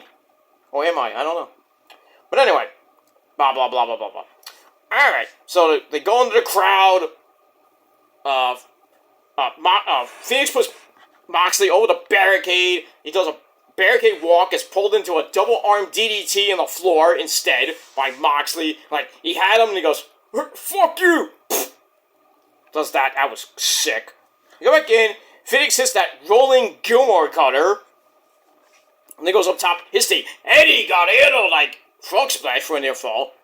Then he knocks Moxley to the floor. Treats him over the ring apron for a top rope knee. Whatever it was. We go to break, we come back, Moxley comes back, sends Phoenix to the ramp for a stomp. Then they go back in, Moxley hits a beautiful textbook power driver for a near fall. But Phoenix comes right back with a hard shot. Then he hits the black fire driver. This is where it got interesting. He hits that, goes for the cover, and gets a near fall. Even though Moxley never moved, and we're like, what happened here? I think, I forgot who was the I think it was Paul Turner was the referee. I think. No, it's Rick Knox, actually. Knox is like, 1, 2, and then he went, and he stopped. I was like, did Moxley just kick out? We didn't see it. So, like, box finish? But anyway, Moxley doesn't move, and he hits the black fire driver. Then he hits another one. Why did you hit another one? I didn't know that. And then Moxley was basically, if he wasn't dead before, he was dead now. So Phoenix goes for the actual cover. 1, 2, 3. Wow, Rey Fenix is the new international champion. And then we find out Moxley wasn't moving after that. Rick Knox threw up the X. So I'm like, oh, Moxley probably broke his neck. Because the first one, if you see the replay in slow motion, like, Moxley legit got spiked on his goddamn head. So maybe he had a stinger. I don't know. But he did walk out of the ring under his own power, so that's a good sign. But he probably got a stinger. Or he just got knocked the fuck out. And they went with Rey Fenix to win the belt. I think Moxley, when he got hit with that, he must have felt, he's like, I can't move. And he's like, probably told either Rick Knox and Phoenix, do it again, pin me, just pin me. That's it. And from what people said on Twitter, that they switched the finish, on the fly. So Rey Fenix was supposed to win, but he wins the international title. Probably won't hold it long, because I think Mox will get it right back. And then Mox will probably go on the run that he was supposed to be going on. But anyway, the match was alright. Gave it 3 out of 5 stars. That's that. And we found out after the break, like I said, Moxley left the ring under his own power. Great to hear. Could have been a lot worse. He could have been paralyzed. He could have had a stinger. Or maybe he had a stinger. He could have had a broken freaking neck. And actually, we saw Renee Paquette come out and then went to the back with her husband, Moxley, But like I said, it could have been a lot worse. But glad that Moxley walked out under his own power. But now maybe you'll go on that vacation that Renee Paquette's wanting. But we'll see. We move on. Alright. Then we go to the back. After that, we see Samoa Joe. He's like, Max! He's all ready to end MJF's career and win the belt. We got that, so I gave that 3 out of 5 stars. Alright, then we hear about the 4-way match on Rampage for the Ring of Honor Tag Team title shot. We have the Righteous, Vincent, and Dutch taking on the Hardy Boys, Matt Hardy and Jeff Hardy, dude! Also taking on the Best Friends, Trent and Chucky T, and also the Kingdom of Matt Taven and Mike Bennett. So the winner of that goes to Wrestle Green to face MJF and Adam Cole, baby, for the Ring of Honor tag team titles. Like I said, it's going to be the Kingdom. I think they're going to win it at Wrestle Dream. And then the eventual possibility that I kind of saw coming, MJF and Adam Cole 3 at Full Gear for the belt. We'll see what happens with that. We'll move on. Alright, then we're kind of near the death slot. And we have our next match. We have the women. For the women's title, we have the lovely Saraya Knight Page taking on Toni Monroe Storm. Or Toni Storm. Looking great as always. Chin up. Tits out. Watch out for the shoe. Great. So Paige comes out with Ruby, Ruby, Ruby, Ruby Soho. So they go in the middle of the ring, they slap each other around a little bit. Tony smiles at her, and then we hear Saraya go, "Why are you smiling?" And then the brawl is on. Tony takes over. She crawls under the ring, grabs some shoes, and she starts beating up on Ruby Soho a little bit. And then she tries to bring another shoe in the ring, but the referee saw it, takes it away, tries to throw it out of the ring. I thought he was going to disqualify Toni Storm for the fucking shoe. But then Tony has another shoe, knocks Paige right in the face with it. almost knocked her out. Goes for the cover, and Paige barely kicked out at 2, even though she was near the ropes. We go to break, we come back. Paige still in trouble, but Ruby Soho steals the spray paint from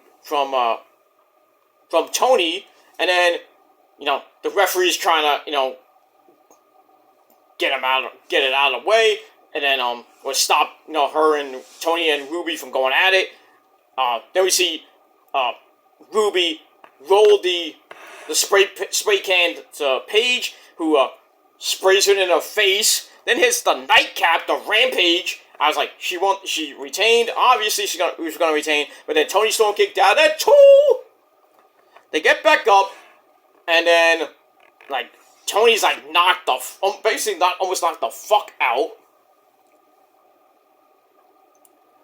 And then Tony is looks at Paige, and then she goes come here. Basically, we have HLA in the middle of the ring. She kisses Saraya, which I bet she liked. Then she hits Storm Zero for a near fall, and kind of around that part of the match, the referee there was a move. I think it was with the shoe, and or some move where something happened and Paige just fell to the ground. The referee's checking on her. Ruby's checking on her. I'm like, oh no, she hurt her neck again. Oh no. But thankfully, Paige was able to withstand that and finish the match. So she hits Storm Zero, and I was like, Paige probably would have broken her neck there. But Paige kicked out at 2. Tony puts her in the corner, goes for the running sexy hip attack, and missed by a lot.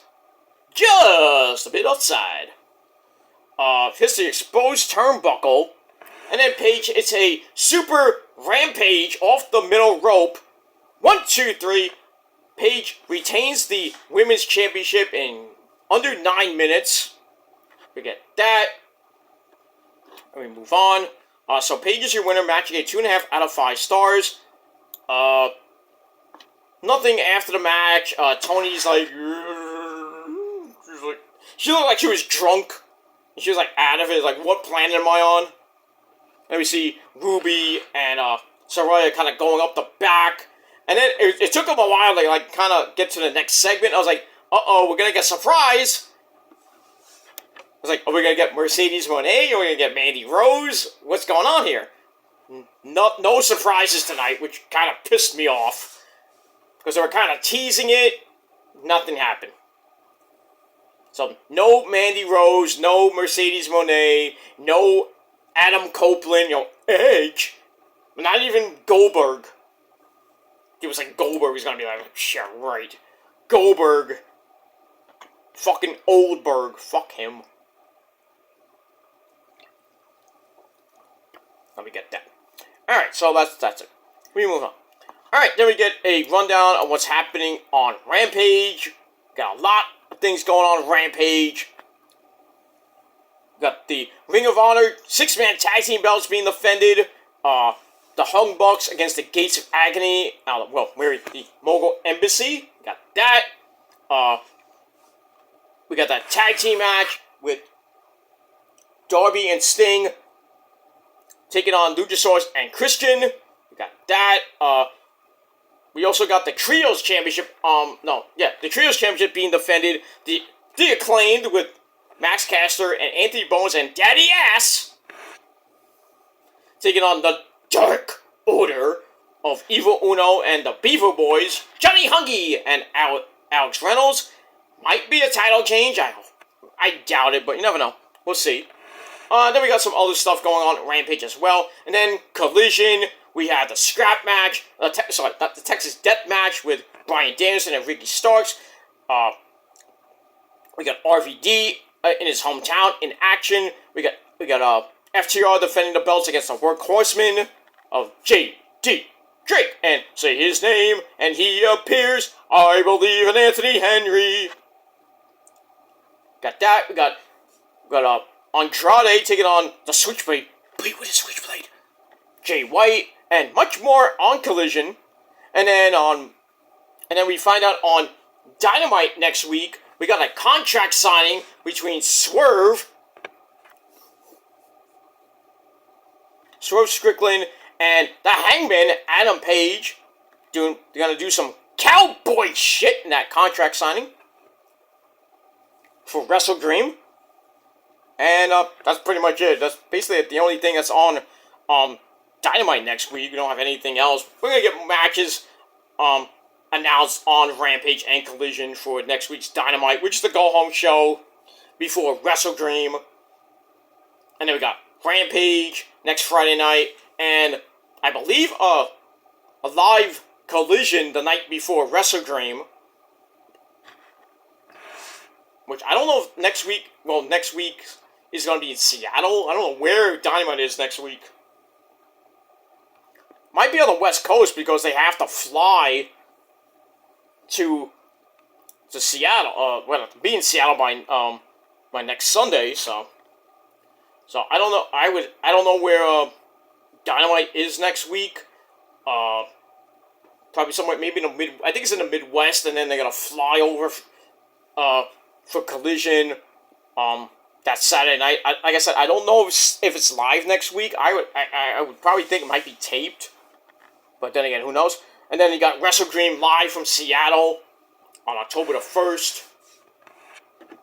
So yeah, Collision's gonna get wiped out next week in the ratings because everybody's gonna be watching No Mercy.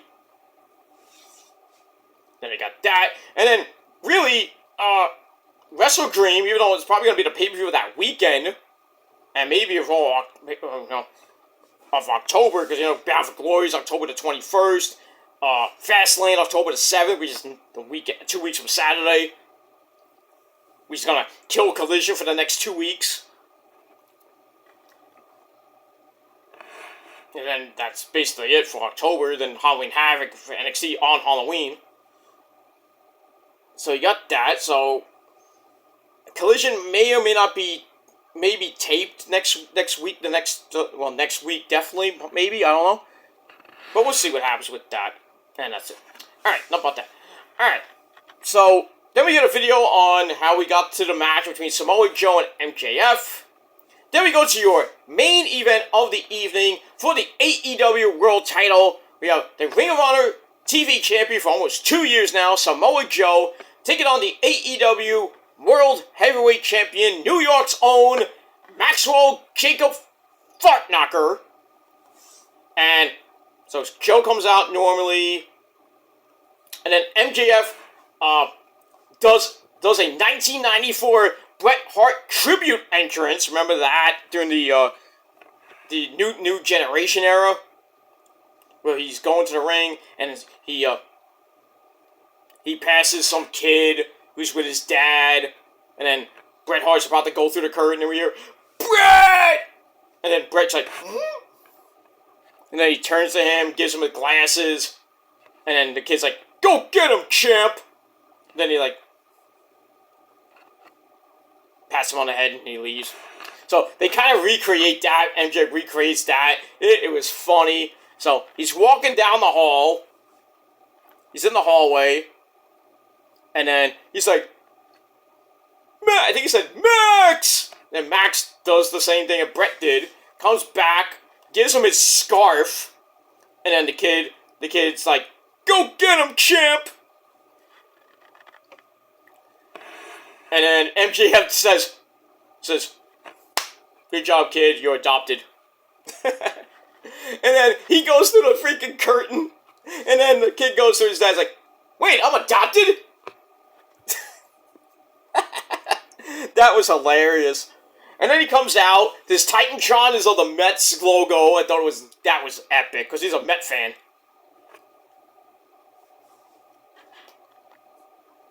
Yeah, I love you, Max. Not like that, but Max was at the Met game over the weekend, promoting Grandslam, and then he was on Channel 2, the morning show on Channel 2, to hype up the show even more, and then other people on various media things and everything.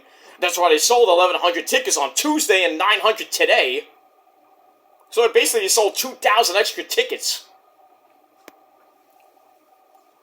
Very good job there, Tony Khan, man. So, anyway, so he comes out, he's wearing this nice freaking jacket, he had the Mets logo, he had the Bills logo, he had basically all the New York sports teams on it.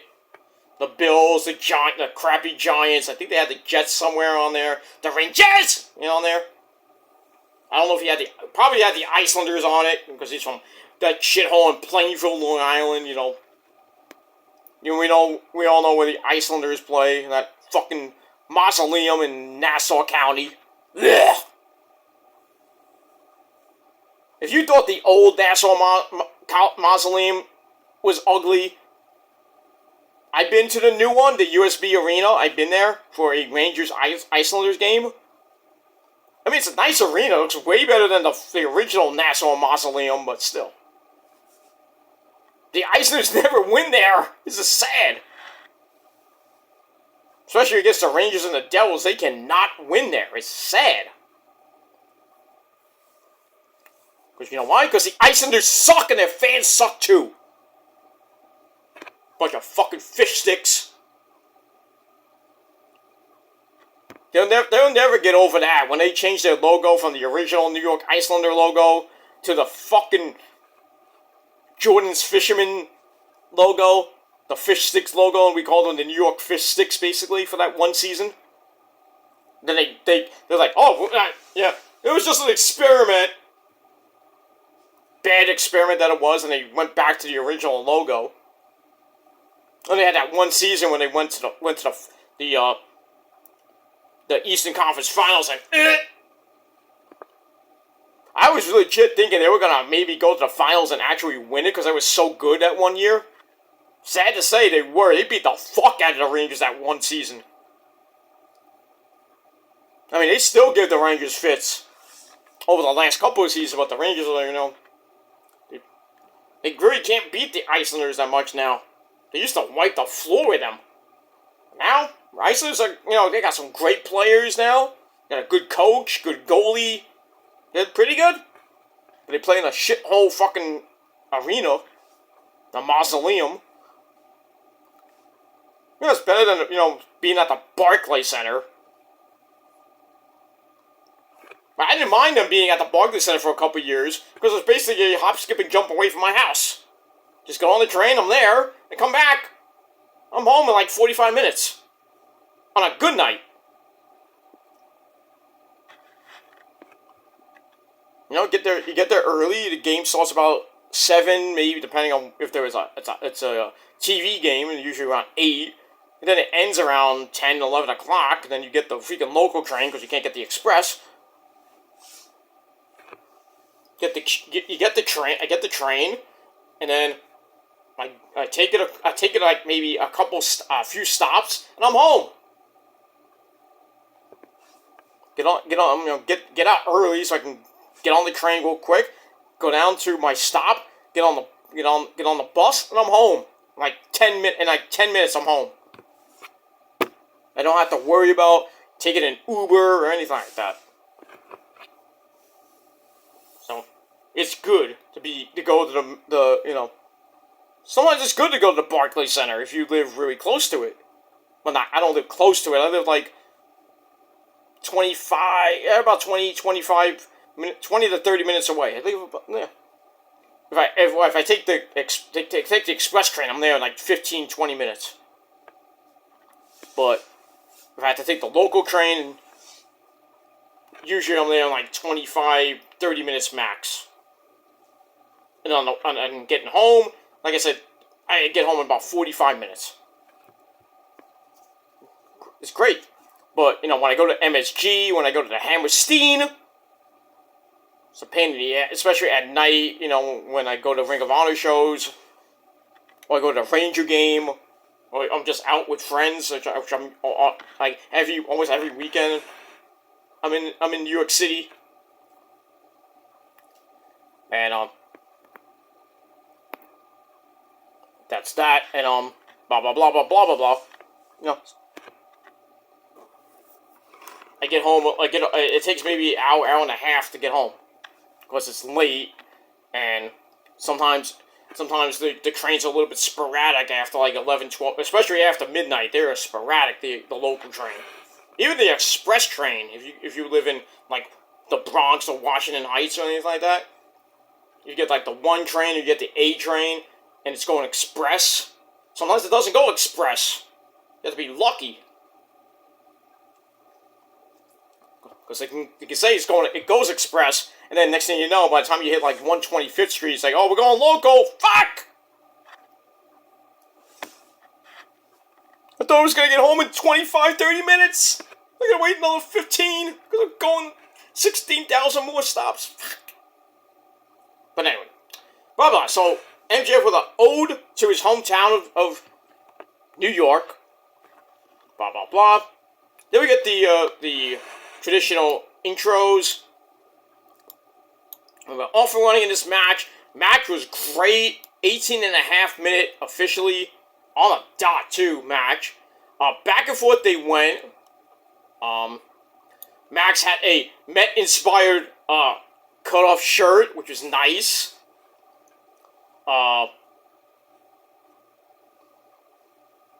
Joe's beating him up in the corner, and then MJ starts hooking up brother, and then he does the kangaroo kick, which the fans went nuts for. Sends Joe to the outside, and MJ's like, yeah, grabbing the ropes like the Ultimate Warrior, and he's like grabbing his neck, and he fell down afterwards.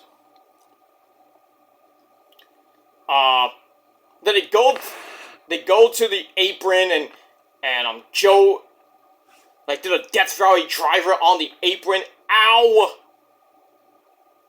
And then he rock bottoms MJF through a table that was set up on the outside. Surprisingly, no DQ. Go back inside, get a near fall out of that. They go back out. Joe peels back the floor mat to expose the concrete.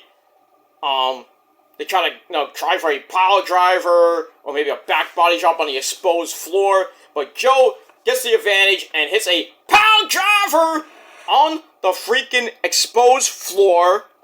And then basically, I thought it was gonna be over, that Joe was gonna win, via referee stoppage because of Maxwell's neck. That medical people come out. Doc Sampson comes out to check the guy's neck. Joe's trying to beating up the trainers. He's like, get the fuck out of here. 39 seconds after the power drive on the floor, he sends Max in, goes for the cover, thought he was going to win the match. Max kicked out at 2. Then he picks up Max. Max is out of it. He's talking him smack to Max. Max spits in the face of people who don't want to be cool. And he grabs a sit-up powerbomb, then throws on a 1905 sleeper, which gets counted into the Coquina clutch. And right away, MJ kicks him right in the nuts. He grabbed Paul Turner and grabbed him. I thought they were kissing or something. I don't know what. And then Maxwell with a really looking mule kick to Joe's ding dong for the escape. Then he grabs the diamond ring and he looks at the camera and goes. And then he loads it up, and then Paul Turner turns around. He sees it. He's like, no. He takes it away. I thought he was gonna disqualify him, and he was giving it to the ring attendant. And then Joe hits his own nut shot.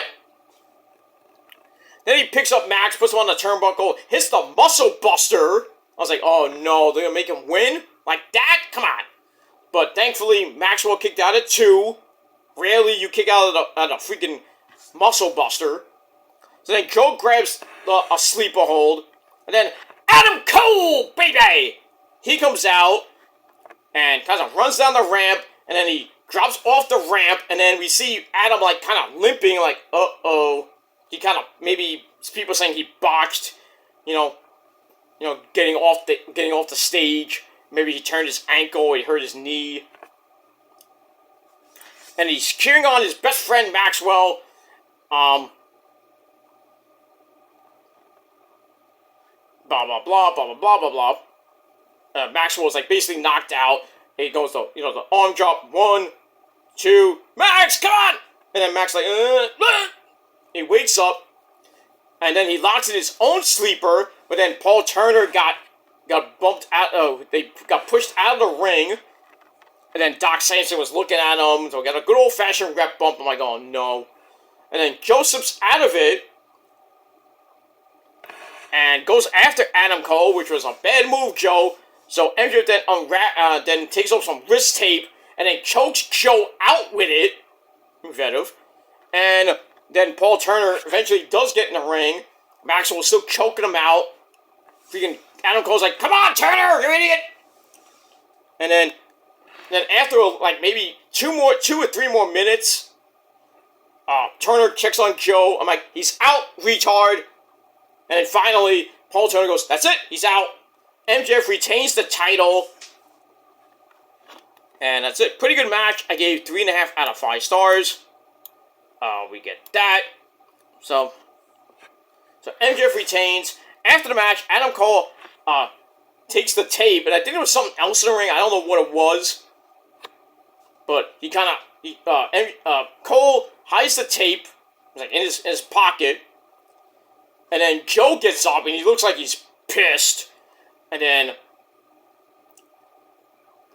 I think MJF extended his hand, and then Joe reluctantly shakes his hand, code of honor, which rarely Joe does sometimes.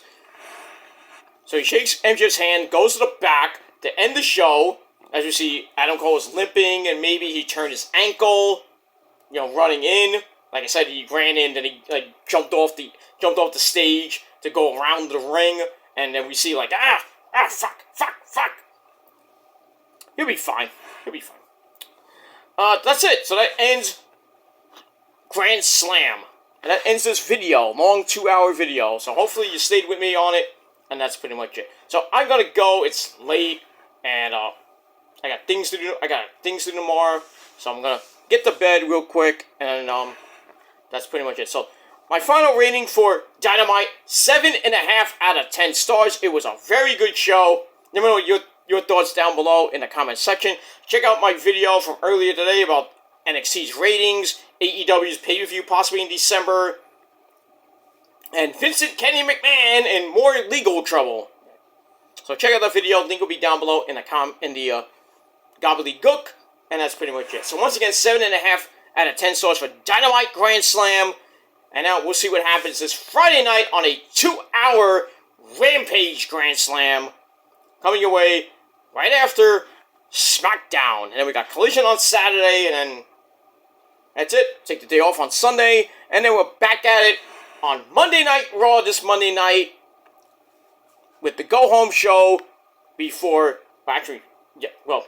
we just got Monday Night Raw on Monday, Tuesday NXT go-home show before No Mercy, Wednesday Night Dynamite, the go-home show before Wrestle Dream, and then Rampage on Friday night along with SmackDown, and then Saturday night we got Collision, which is the go-home show before Wrestle Dream, and then No Mercy the same night, and then next Sunday night Wrestle Dream, and then we do it all again the week after that with Raw, SmackDown, NXT, and then Fastlane October the 7th. So next week, a lot of videos coming your way. Raw, NXT review, Dynamite review, Ring of Honor as well, SmackDown and Rampage, also Wrestle Dream.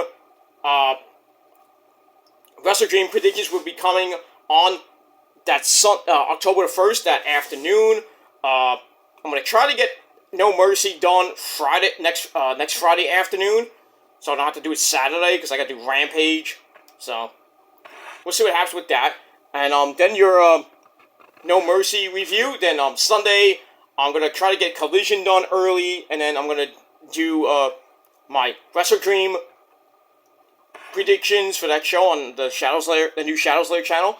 And then maybe later that night, or maybe October the 2nd, I will do my Wrestle Dream review right here on the Peter Joseph channel. So that's it. Thank you for watching. Hit the bell so you get all those videos coming your way this weekend and all next week and the following week and into the future. That's pretty much it. So I gotta go. Thanks for watching, everybody. Until next time, Peter Joseph signing off. Peace out. Rock on and rock hard with your motherfucking cookoot. And if you're not down with that, well, you're a fuckboy. And I got 3 words for you. Fuck you, man! That's it. Thanks for watching, everybody. Until next time, peace.